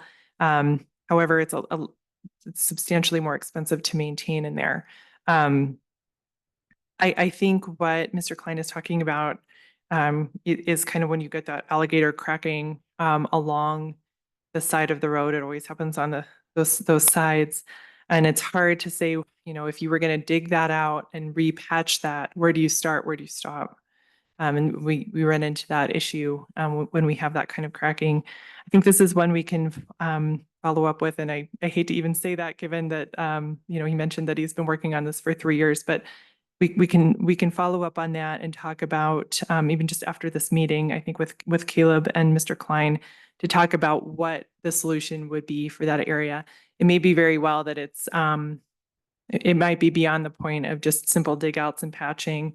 We might have to look at potentially a new improvement to have those sides repaired based on what it looks like. But my guess is that it's substantial throughout there if it hasn't been able to be repaired yet.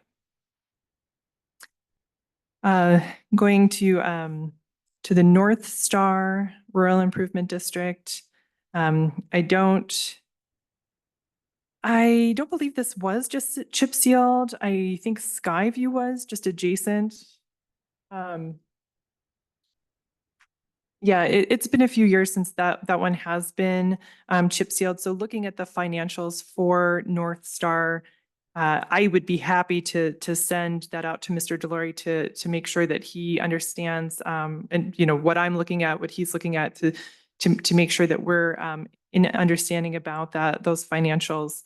But I would absolutely look into that and follow up with him afterwards to determine exactly when that chip seal cycle is and exactly what that budgeting spreadsheet looks like for that particular one. Don't have that in front of me today, so I can't give you that answer in this meeting directly, but I would be happy to look further into that. And like I said, we keep the financial pages. Jade Wells, our administrative support, updates these every quarter to take in, what assessments have come in, what expenditures have gone out, so that we have a clear picture of those balances, those budgets for each district. And those are kept on really easy to read spreadsheets instead of like a financial system printout, which I don't even understand. But Jade puts that into a really nice spreadsheet. So I'd be happy to mail that out or email that out so that you can see how money has been spent, not only this year, but over time. Let's see, moving on to Mr. I think Stevens and Stradler. I think we talked about this a little bit already. Thank you, Mr. Hanhausen, for addressing the flood mitigation RID. But yes, this district is used to support a large master plan that was developed to identify how infrastructure can be built to mitigate flooding from the bottom up.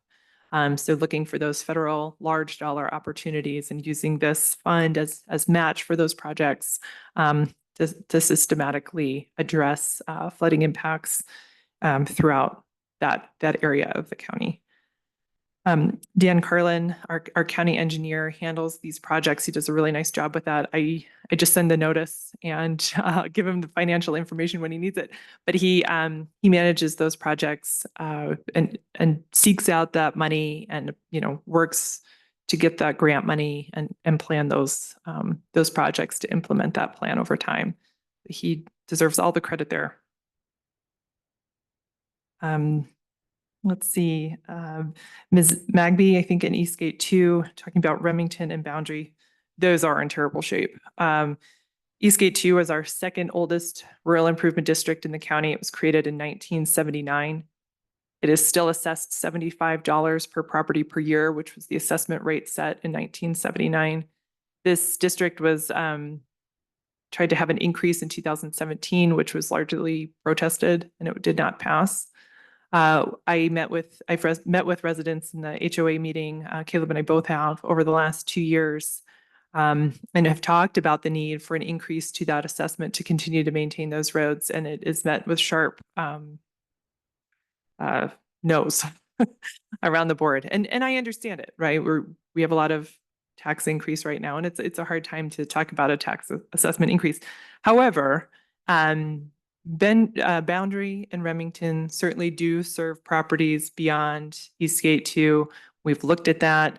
Right now, we have a drainage assessment contracted with Great West Engineering to look at the drainage throughout that. Part of the problem with Boundary and Remington is water storage and how water flows across those and does not drain well from those roads, and has certainly damaged those roads over time. Before we think about a large improvement to both of those streets, we have to get that drainage under control. We have to get that problem fixed before we can invest large dollars into improving those roads. We were successful in applying for and receiving a grant to help offset some of the cost.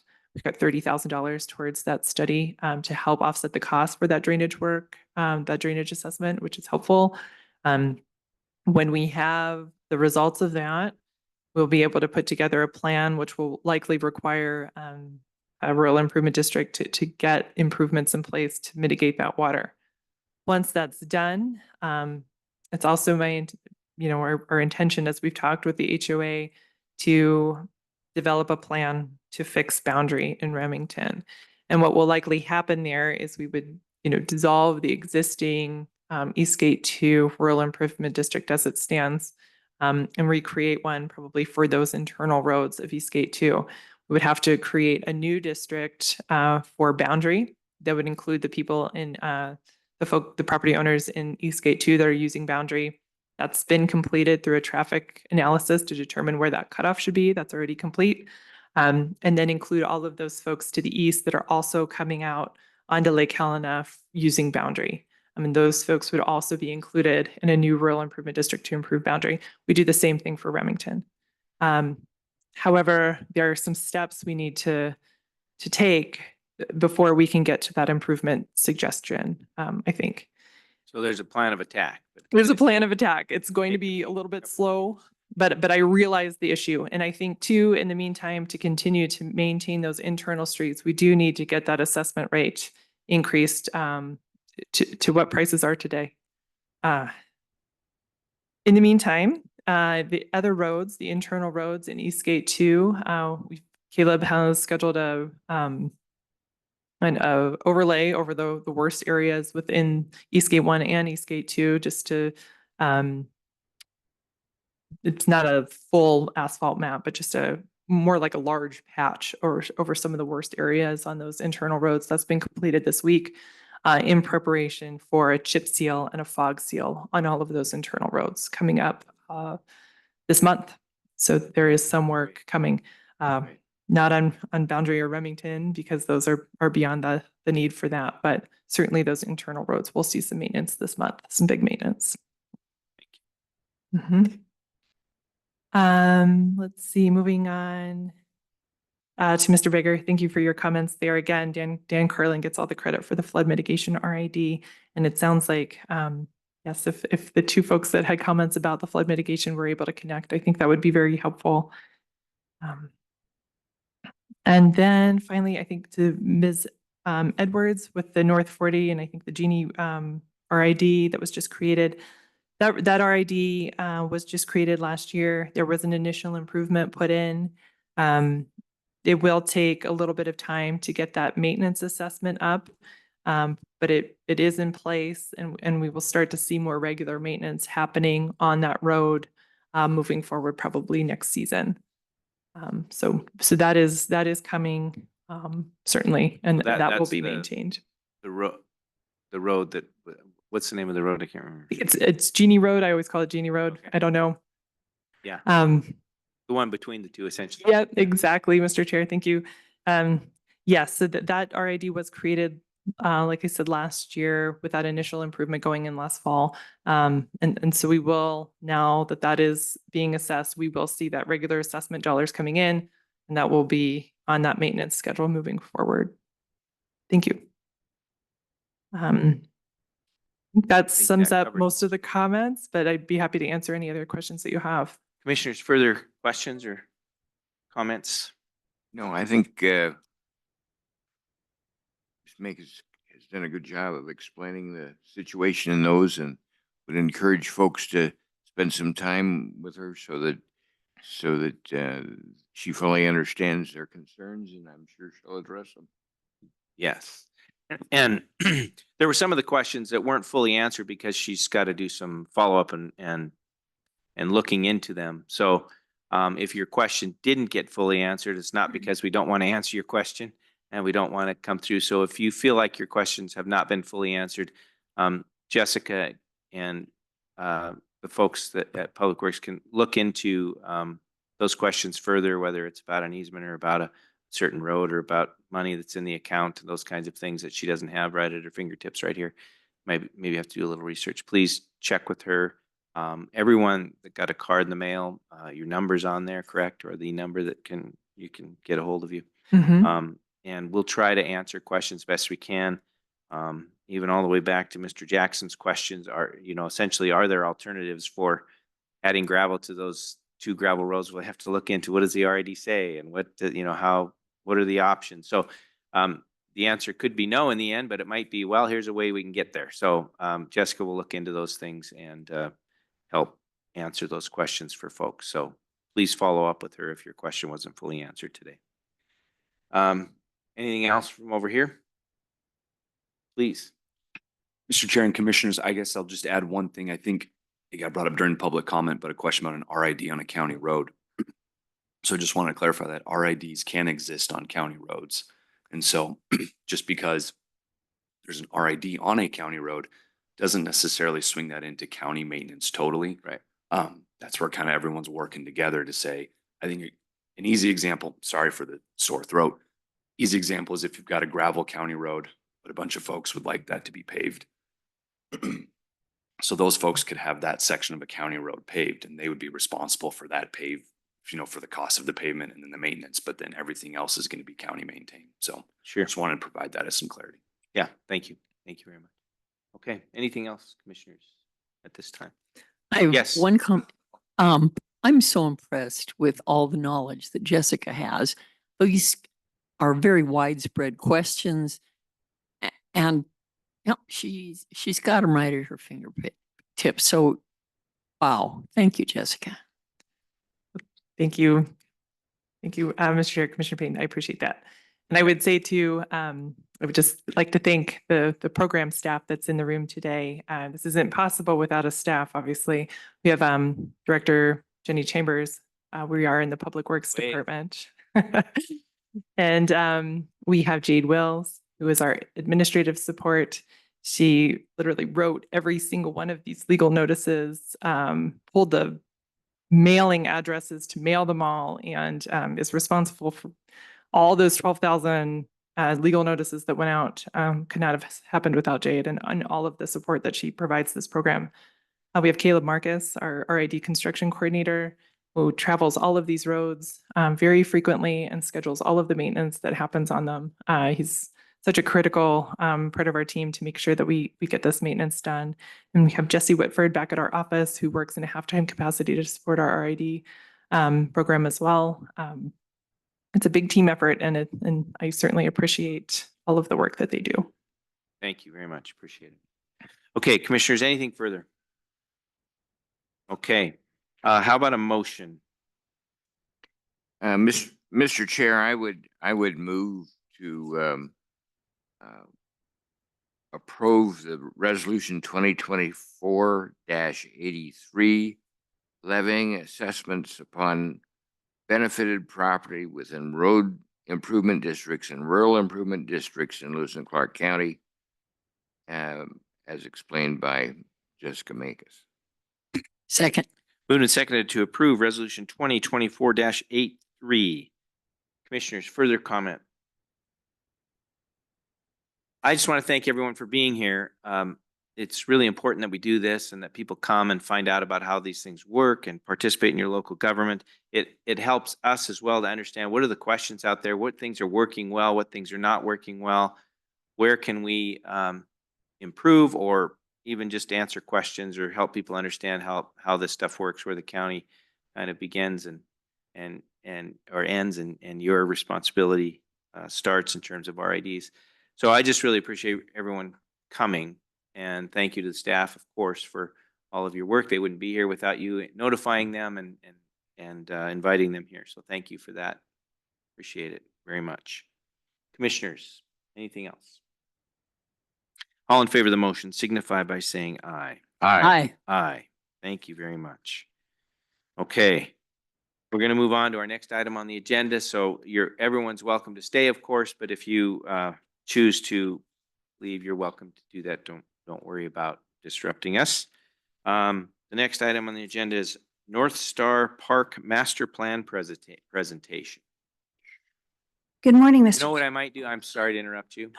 Roger want a little stood up and it reminded me, we've been here a long time. I think there might be a need for a restroom break and a coffee fill up. So let's take 5 minutes and we'll come back for this. If you give you guys a chance to set up here. Perfect. Come back, everyone. We will reconvene, restart. And the next item on our agenda is the North Park Master Plan presentation. You. Good morning, Mr. Chair and Commissioners. Northstar Park is a county-owned parkland property that was established in August of 2013 through the approval of the last phase of the Northstar subdivision. This property is just under 18 acres in size and is located in the center of Northstar subdivision. The master planning of the park has been funded through ARPA monies for design.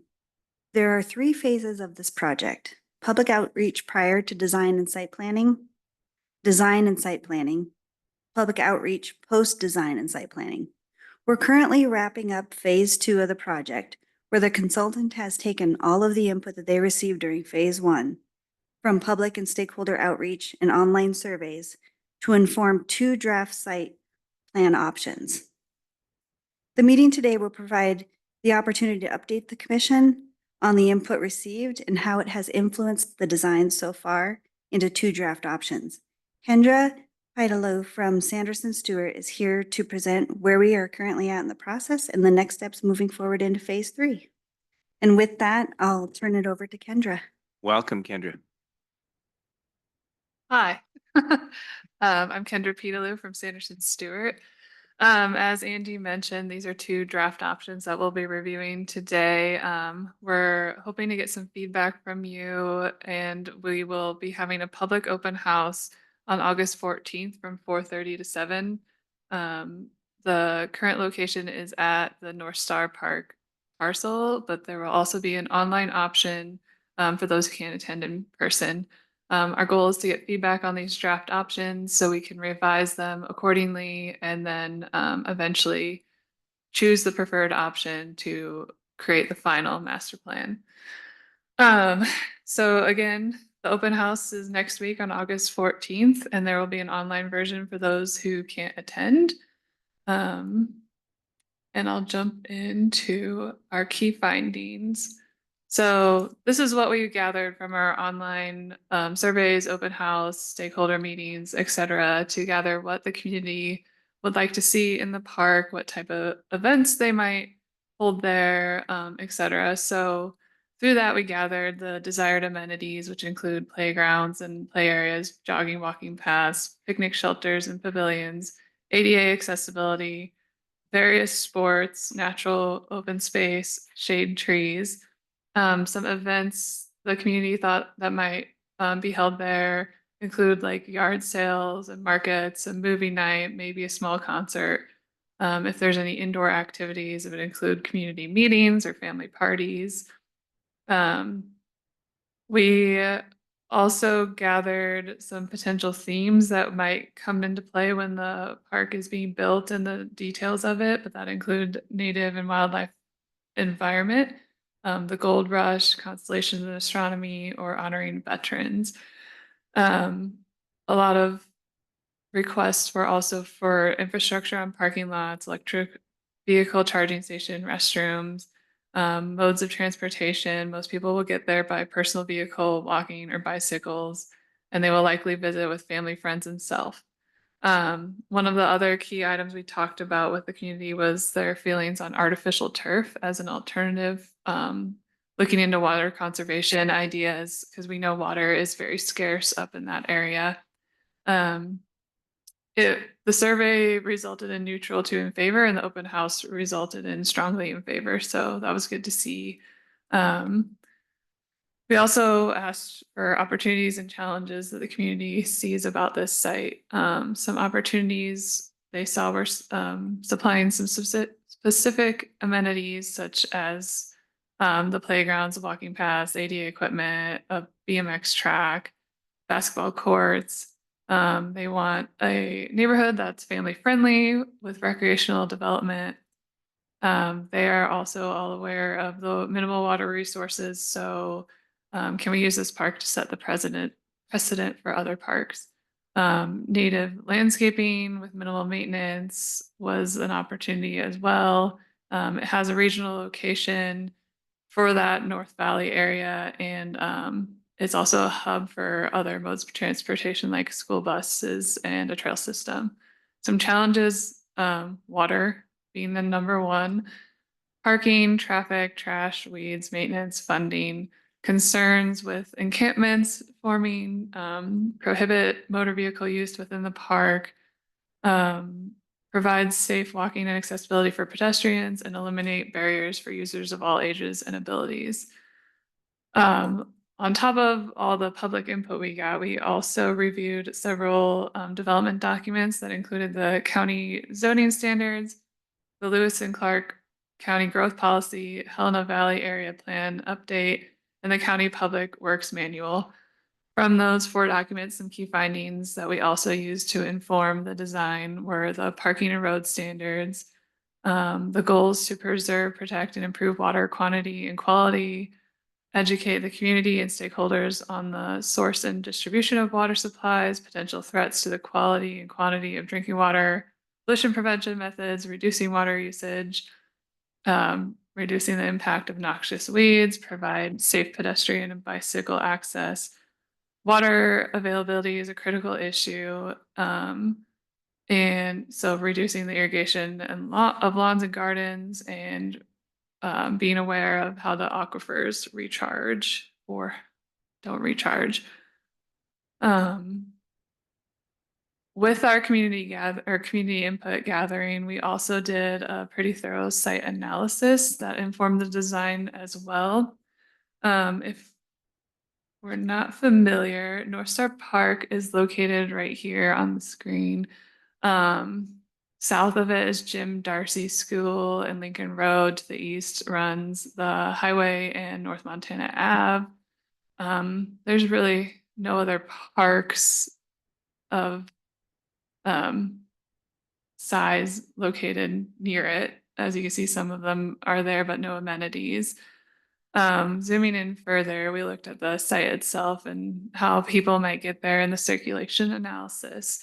A lot of the neighborhoods surrounding it are within a 5 to 10 minute walk. There's also, as noted before, the North Montana Ave with the bike path that runs along the west of it. So we saw that as a major vehicular access to the park, along with Guthrie Road and possibly coming through on Star Road from the south. We also noted how the other neighborhoods might get there by vehicle. Those might not be as vehicle heavy as the other routes, but we wanted to note that in our design. Also, we noted the school bus stop that was mentioned before is at the corner of Guthrie and North Montana Ave. Zooming in further,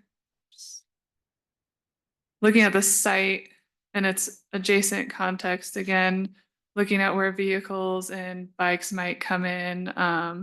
Pedestrians seem to come in from all angles to the park, and you can see that through some of the existing use paths around the park. Taking that into account, also some climate factors such as the wind is predominantly from the west, and we've heard feedback that it can be windy. The sun through the summer and winter generally follow a little bit of a more southern path.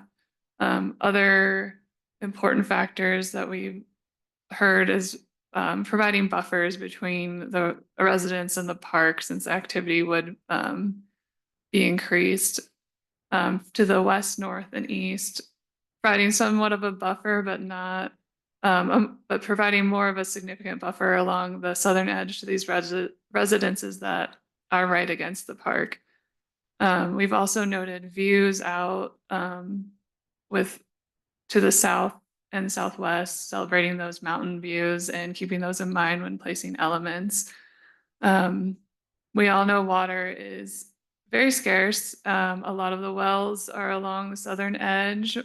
We're looking into what access we might have, and potentially if we can use a well in this area or somewhere along the southern edge, that kind of informed where to put any significantly irrigated areas to reduce water pressure loss and items like that. We did get some conceptual grading as well from Google and noted that the entire site slopes from north to south, with the low point indicated at this blue triangle and the high point on the northern edge. Again, conceptual, but the site is relatively flat. So those were our main site analysis items. So what does that mean?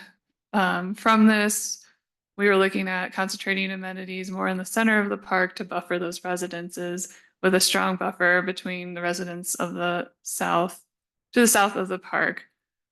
Providing access on the north and east side for vehicles, bikes, and pedestrians. We saw that as the main areas where people would be coming into the park. So concentrating amenities there as well.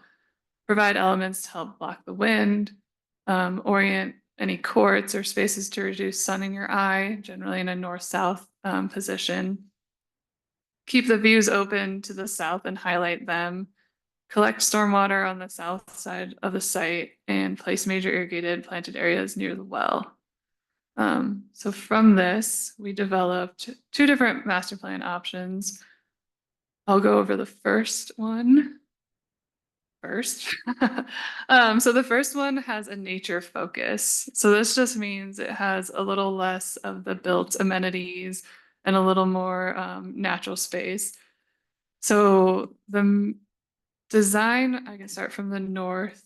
Like we said, we saw a lot of vehicles and bikes potentially coming into the north side. So that's where we placed a parking lot and started concentrating more of our built amenities, such as this entrance plaza to a community room that possibly is enclosed with restrooms. This plaza can be used for community events like a marketplace or gathering, garage sales, etc. And also has that nice relationship with the community room where members can gather for meetings or parties or anything like that. Surrounding the community room, we're proposing a water conservation or water-wise demonstration garden. Having it adjacent to this main hub allows residents easy access to it, where they can come to find inspiration or education on what a waterized garden might look like, what plants might work. They can take that back to their residences and help reduce water usage up there as needed. Flanking the community room, we are proposing some sport courts that include basketball, pickleball, and tennis. Again, this plays off well with the community room access and the parking access. South of there is where we're concentrating that playground area. Right now we're proposing to split it into a tot lot and more of the older children zones. Under the playground, we are proposing to use artificial turf, as that just provides some green space. It's less maintenance over time.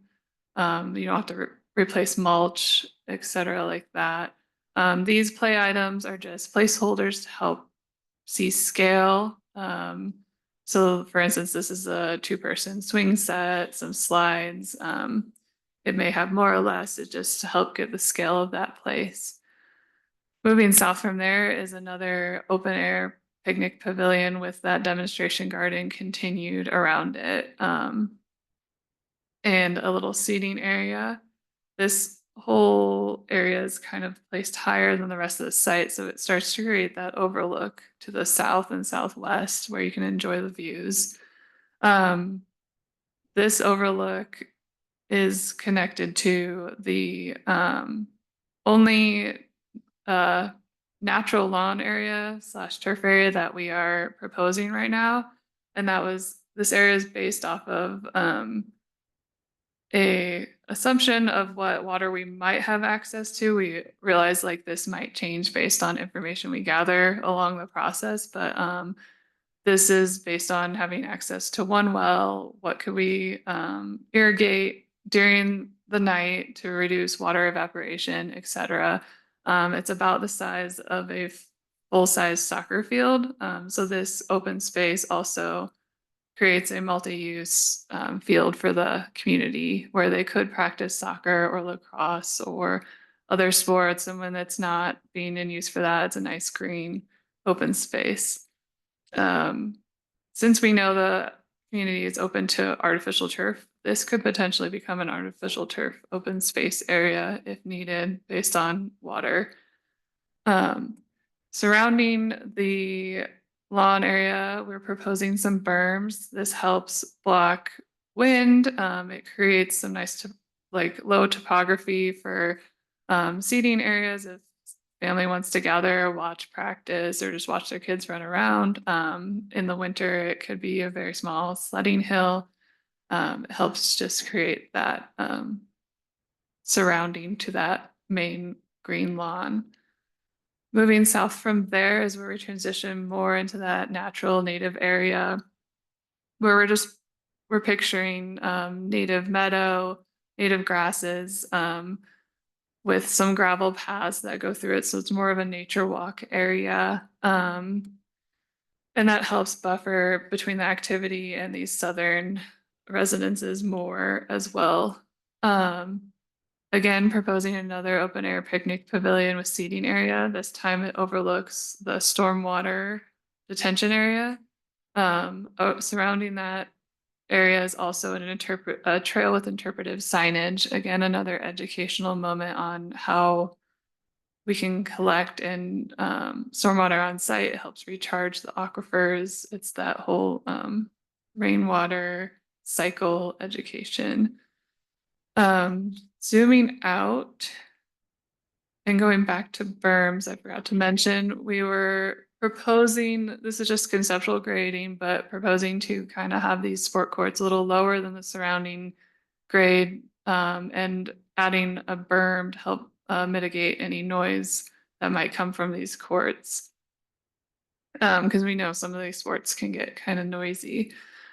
On the west end of the park, or west edge of the park, with our trees, adding some evergreen trees that helps block the wind that's coming from that direction, and also creates some winter interest in the winter.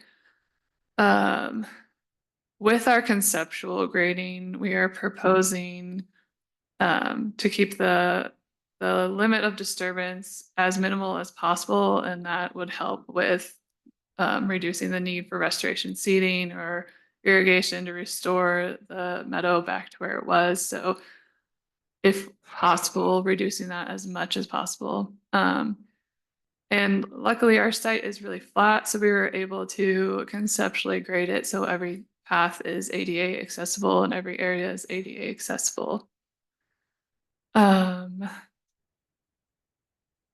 Overall, that's the design of the park. Oh, sorry, missed one. The walking path. This walking path that surrounds the edge of the park is about a half-mile long, and proposing that to be an asphalt path with a gravel shoulder so it can be used by walkers, joggers, bicyclists, etc. It's a half-mile, so you can track your distance easier. In the winter, that path can also be used for cross-country skiing, which was also another interest brought up by the community. We have some precedent imagery to go along with our plan. Again, this is precedent, so just to help start to visualize what these areas might look like. So we have what that community center in the north with its plaza might look like, what the native areas with the interpretive signage would look like, that main path that loops around the park. Again, keeping that native grass, that low water use with some gravel walking paths, a picnic pavilion, having that main green space for community gatherings or sports or, again, multi-use. What the sport courts might look like, again, keeping that native grass like as low maintenance as possible, as low water as possible. Again, another image that might depict what that entry plaza looks like. The demonstration garden idea, again, the paths through the native areas, the playground with the artificial turf. We did ask in our initial open house how the community felt about more traditional playground equipment versus more of the natural or nature play. It was in the middle, neutral, so we can provide both opportunities at this park. But how that looks and how that feels with the artificial turf under it. And again, this is kind of what this southern edge with the stormwater might look like with, and note, there will be no standing water, possibly some water collected like during a big rain event, but most days it'd be a dry basin. So on that note, I'm hoping to gather any comments from the commissioners. If there's something you like, if there's something you dislike, or if we missed something, or if you have any general comments. Oh, and I will note that we did a really rough budget estimate on the option. And right now we're looking at 4 to 5 million, but that's if the park was built in full. We will be providing a phasing plan at the end of this, and designing it so the park can successfully be built in phases.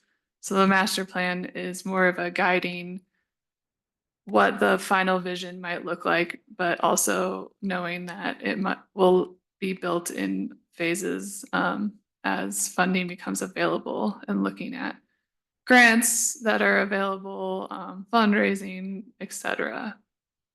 So, sorry, now I'll open up if you have any comments you'd like to share. Commissioner. I, of course, have questions. I had the pleasure of seeing this presentation at a Parks Board meeting yesterday. So this is pretty amazing. However, in addition to the questions I had about the $4 to $5 million for this park, as part of that, so you've got playground equipment included in the photographs, and a building. Are those things included in the $4 to $5 million? That's Yeah. all part of it. Yes. Okay. When you said it is to be built in phases, are you thinking over 5 years or 10 years or 50 years? And can you? To be determined. I think that's based on what funds might be available. And our goal with the master plan is to provide a guide on how that could be built in phases, but the actual timeline, I'm not sure of. And I think that's an additional task after the master plan is finalized. About 5 years ago, the Helena Kiwanis Club built a park. I think it's called Cherry Park. It's west of Murdoch's, over in the Tree Streets, and that has, you wouldn't, before the park was just an empty lot with a couple of basketball hoops, and we redid it with this kind of layout with all kinds of different playground equipment and things to do. And I guess it is really used by the local kids. Every time I make an effort to drive by there, and there's usually somebody out there playing on it or a group of people. So I really see the importance of having this as part of the amenities of our neighborhoods. But I also know the amenities, the roads. We just saw this presentation on the roads. And, you know, we've got homeless people and there's all kinds of ways to spend this money. So that's my cautionary statement. But I'm sure Chairman Hunthausen will have a lighter approach than I did. Well, I don't know about that. Thanks, Commissioner, for setting me up. No, I'm just kidding. I was just curious about a couple of questions. One, the desired amenities and desired uses, that kind of stuff. Was there any ranking, or did you feel like there was some that rose to the top? Like, you know, we really need more space for youth sports, or we really want space for whatever, Yes. Pickleball. basketball, pickleball. Yeah, we, Talk with about our that. survey results and our public open house results, we ranked all of them and looked at about the top 3 from each question. And we had like a ranking system, and we even asked which were your lower ranking ones. So try to think of everything to get as much information as possible from the community, to see what they wanted and how we could accommodate that. Okay. Good. And I knew that the artificial turf question would come up because of the history and challenges about water in the area. And, you know, I think, I don't want to speak for everyone, but most people really like grass. It's beautiful. It's wonderful. And if you can keep it, and somebody has to maintain it and cut it all the time. But an alternative, when you don't have water and you don't have a parks department, for example, the county doesn't have a parks department. And of course they could have an RID in the area for park maintenance, but artificial turf is a good option. So it may be a good application in this area. So that's some feedback. I'd say that it might be a good opportunity to try it. We've not done much of that around here other than organized, you know, sports fields that are attached to an institution. So that might be interesting and workable. The other thing I was going to ask about in the master plan concept here, you have it looks like to me all the parking or all the access at one spot. Is there opportunity for, I mean, if I'm coming in on one of these other roads, or if I live down at this end of the subdivision, potential for small parking or a few parking spots on the other end or the side or something like that? I mean, that, I don't know if that came up or if that. It did. I brought it. Andy, I think you and I have been solving problems together. I was reading your mind. I said the same thing. And it looks like there's pedestrian access all around, but. Yeah, pedestrian bike access, but yes, that was noted. I'll type that The here. parking part, okay.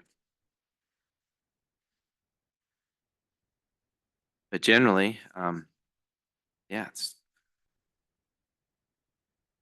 great. Okay. There's a lot of good things about it as well, I think. Another thing that was brought up at the meeting of the Parks Board was, and I believe this was a gentleman from Lincoln, and he was talking about how important the skateboard park is in the park in Lincoln. That it is used a lot more than they expected it to be. And so that might be something that we might consider putting in. Sure. And there's room for one someday if that's there too. One concern, and I'm sure this was discussed, is just, yeah, it's related to water again, you know, all these trees, it's gonna be challenging. Yeah. Potentially, maybe not, but from the water history in the area, it would be really. Yeah, which we are brainstorming. It's hard to park without trees. Yeah, exactly. So researching how that might work. We know water is an issue, and it's definitely stretching our critical thinking on how to do the park with very, very minimal water. We'll find someone down in the bottom of the valley where the water table is like 20 feet down, and we'll hook up to their hose spigot and run a hose up there. Water all the trees. Okay, maybe don't write that one down. Might not be a good idea. I like that, considering the wind as well, wind breaks and the berms. So if I was watching my kids there and play soccer or something, it's nice to have a little bit of a, that west wind does get pretty nasty at times, and it will blow everyone away and create miserable experiences. So that's good. I like that. Yeah. I'll leave it at that for this one. So you have another concept for us. I do. So option 2, this one is more sport and play focused. We know sports are important. We know play is important. So we wanted to do one that had a little more amenities for those. Again, we know more built elements means more price. So this one is roughly estimated to be 5.5 to 7 million, but again, built in phases. So maybe you don't build all 4 courts at once, you build one, but designed so it would be easy to add on in the future. So with this one, again, I'll start from the north. Again, we kept that northern parking lot and community room because we saw a lot of potential for circulation and vehicles and pedestrians coming in from the north. In this one, the community room overlooks a central plaza area. This plaza area, we're proposing an artificial turf green. So this area can be used for the community gathering, the markets, the movie nights, maybe a small concert.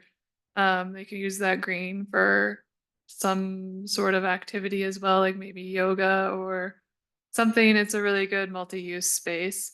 On the southern edge, kind of having an area where you could set up a stage, or if it's not in use, it's a nice shade sail area to sit. This is where you could set up a projector for a movie, etc. Again, flanking both sides, we have tennis, pickleball, basketball. Proposing more sport courts. Maybe the ratio isn't exactly what the community sees. Maybe they want more pickleball. Or that was brought up several times. Yeah.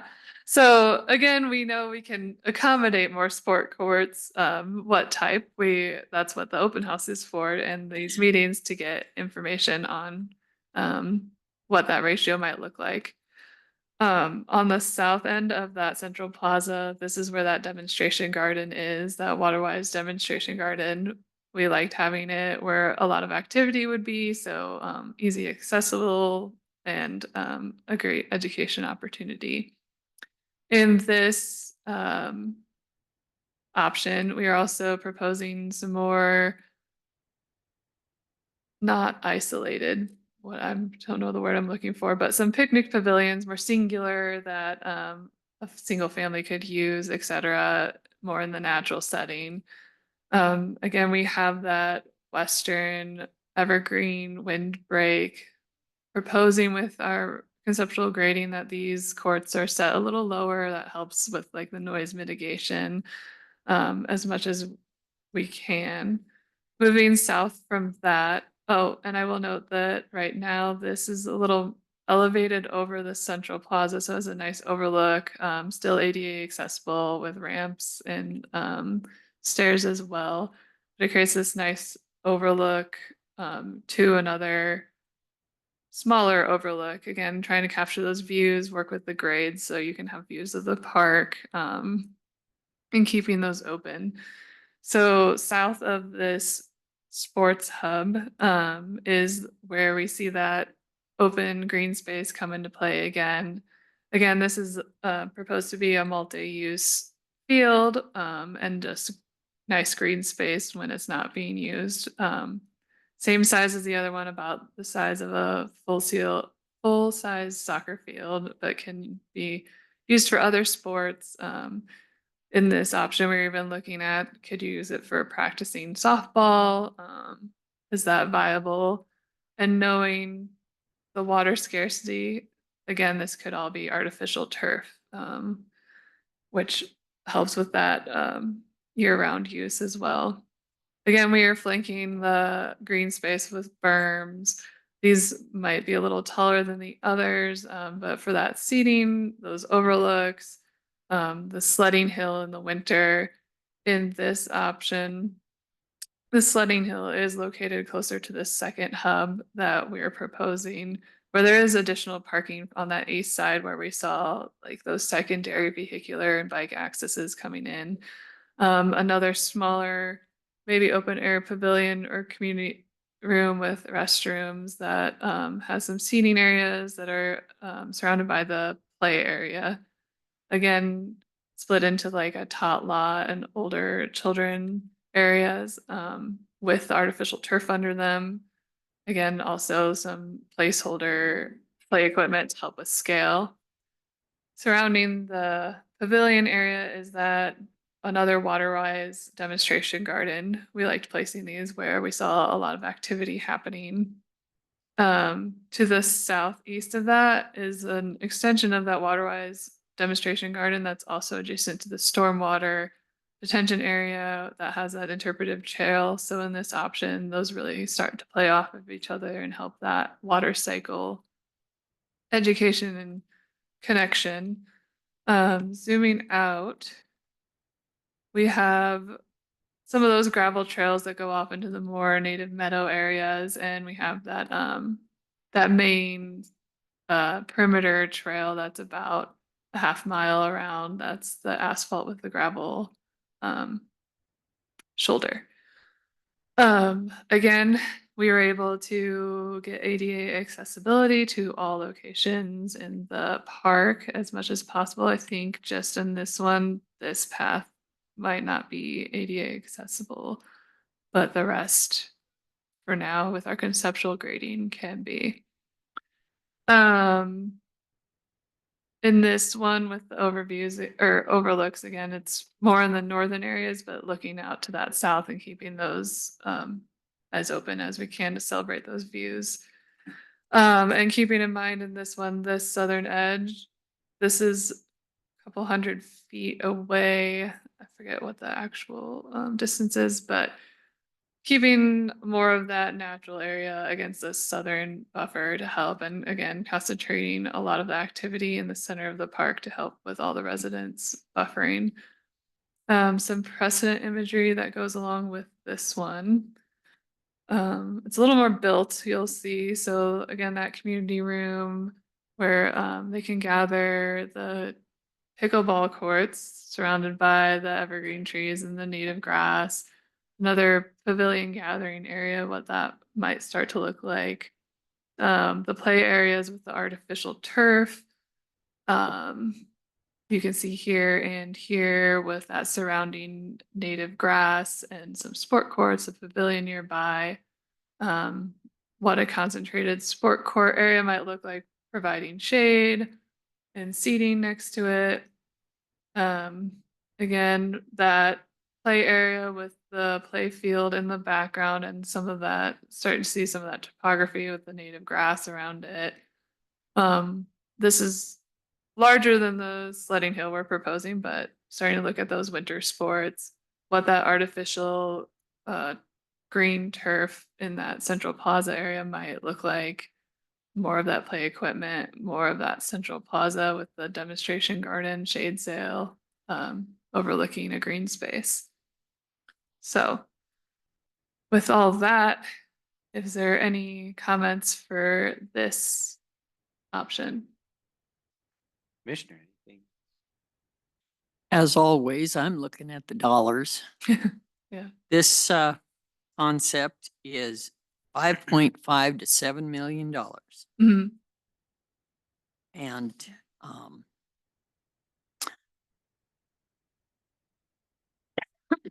it kind of concerns me. Mhm. We're going to be spending that much. And this is part of a city county park. Is that correct? So the city's providing some of the money. Oh, they're not providing any of the funding? No. Thank you. Well, the Parks Board may invest something, but I think, Commissioner, this is what it would cost to build it. They're not proposing, we're not proposing that the county would fund this park. Okay.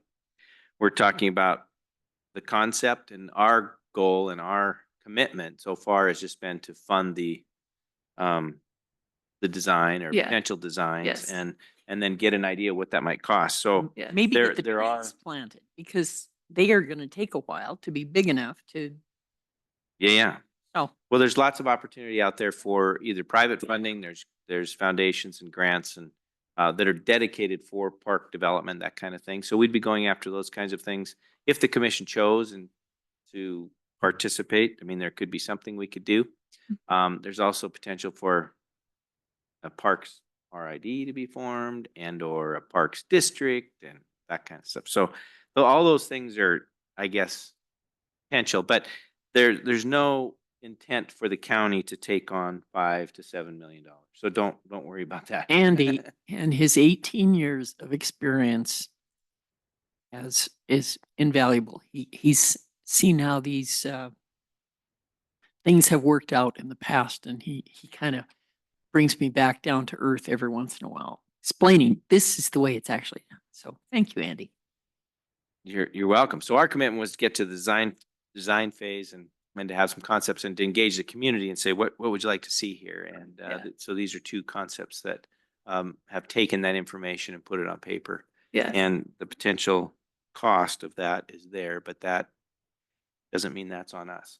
So I like this one in the sense that I guess well, I'll take the perspective for a moment, go big, kind of do it up if this is what we want. Though, there could be some change out for the pickleball thing, basketball court, more pickleball courts. I don't know, but we'll see. But I like the parking. I like I like how the playground is kind of separated from the sports. Though that could be, the kind of the pavilion thing up here that may be a gathering place for families, then have the playground all the way at the other end. I don't know, but you have this other one here. So it's not going to be exactly perfect no matter what you do, but I like it. And again, opportunities for, looking at something that we've probably never not done in this community before in terms of the artificial turf and those kinds of things. And the other thing that comes up, Commissioner's worried about the dollars, and of course we're all worried about that, but I'm thinking more of in a phased approach. It's like, well, we raised, $500,000 to get started with private donations and grants and things. And so, get some of the basic stuff going in, whether it's the trees or trails or whatever, and then you build from there and keep going over time, or parking lots or whatever it might be that we get going. But so I'm not as worried about that part. We'll figure that out. And if this is embraced by the community out there, but, oh, I know where I was going. I was thinking about once it's built, there's a huge challenge there. The $5 to $7 million is actually, in my mind, a small number compared to the lifetime maintenance, care and maintenance. And so we have to have a plan for that kind of stuff. We would have to have a plan for that kind of stuff as well. But that's beyond what we were trying to do here. This was really a conceptual thing. That does bring up a question I had. I'm looking at there are two like garden areas that are low maintenance, but even though they're low maintenance, the county doesn't have a parks department, do they? I mean, a department where they go out and mow grass, and so again, this would not be something the county takes on as a this would maintenance this item or would something be like like that. a rural improvement district. Okay, all right. It would have Thank to be. you. I mean, we don't have a parks department. No, we don't.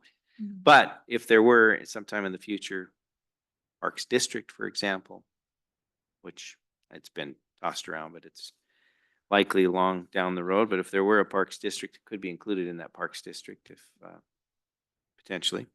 And then all parks are kind of taken care of by that district, and you create essentially a parks department out of that parks district. But We don't want to build it and then not take care of it, have it optimal, have the grass Right. cut and the trees maintained. right.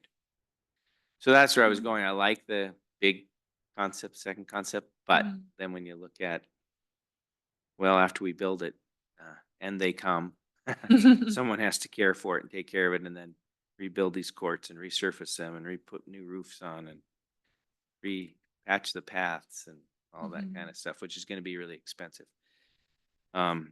So sometimes the smaller plan or the less involved plan, I guess I should say, might be a more sustainable plan. But I do like this. I like the big one. It just provides challenges as well as benefits to the community. Anyway, I don't know what kinds of things did you hear from people about this plan versus the other plan? Again, I know the budget's always a concern, but there was also kind of the question of can those spaces be connected better, the sport and play? Yeah. Is it good to be separated, or is it better to have them speak to each other a little more? That was the main That came up for me. question. And yeah, hardscape means less water, but more construction. So that's the other main comment. Right. We've seen some amazing projects in this community that have been millions of dollars, and people have rallied to either donate, organizations come together and donate, or grants and other ways of doing that. So I have faith that if this was really something that the community wanted, it could be done, but it has a lot of challenges beyond that. But great, good work. I think we have some concepts to start with, and Park has been dreaming about developing it for a long time since the subdivision went in and it was reserved for this purpose, but no plan or money to do that. So this is a great start. Thank you. Yeah, we're excited to see how the open house. Yeah, you'll probably get a lot of feedback from the open house. Yeah. Sure. That's what we hope. So your intent there then, so our feedback and others' feedback, and then this open house, Yeah, so you would then adjust the plan to. Mhm. So the goal is to get as much feedback as possible, again, from Parks Board, from the commission, from the community and public. We'll gather all those comments. We'll weigh them as we can, revise these two options and their costs accordingly. And then we'll represent that to the Parks Board, and that's when we'll select a preferred option that will be moved forward to the final master plan. And then it'll be finalized from there. Great. Yeah. The other just tidbit I'd throw out, did the distance from other parks, and Jim Darcy essentially acts as a regional park or a community park, but it has certain amenities and they're all generally geared toward, well, there's a pretty good playground there, but the others geared toward open space, and there may be some, ball fields there, that kind of thing, or you be able to use for those purposes. So, balancing this with that might be something to think about as one note as well. Though I think we could have many, many more playing fields that are multi-purpose fields that would be used often by youth sports and those kinds of things, and just people out having a good time. So just because they have something doesn't mean we don't have it here too, but it's just something to think about, I think. Yeah. Not duplicating things that are in the neighborhood that we may not need, but they're far enough apart that, anyway. Yeah. Okay. And there is pretty good walking path along Montana Avenue, that kind of thing. So I don't know, there might be some give and take there for those kinds of things. Thank you very much. Really appreciate this. And anything else, Commissioner? How about other staff? Anything else anybody wants to add? Angie, you want to add? No, just excited, and I hope we get a good turnout for the. And you're open gonna do house it at next the week. park. Yes. Yes. And if the weather is bad, we have the fire station, the first one was held at, booked in case we need to. Oh, good. Plan Okay. B, but The West Valley North Yes. Station. yeah, but it's looking good so far. So having it on the park just makes it easier for the community to get there and Sure. explain the design a little more while you're standing there. Great. Well, thank you very much. Yeah. thank How you. about public comment on this item? Anybody want to make comment? Any thoughts about this? Okay, the public will have opportunity on the 14th, and it's from 4:30 to 7. Yes. Okay, coming up. Well, again, thank you very much. Very nice to meet you. Appreciate your work, and we'll look forward to some of the final results. Roger, anything to add or anything you want? Okay. All right, you're off the hook. No action for Great. this one. Thank you. Appreciate it. All right, the last item on the agenda is public comment on any item that is under the jurisdiction of the commission, but not on today's agenda. Is there any further public comment? Any public comment? Any further public comment? Okay, I want to thank everyone. Thank you, Commissioner, and all of our staff today for all the great work, presentations, and we will stand adjourned.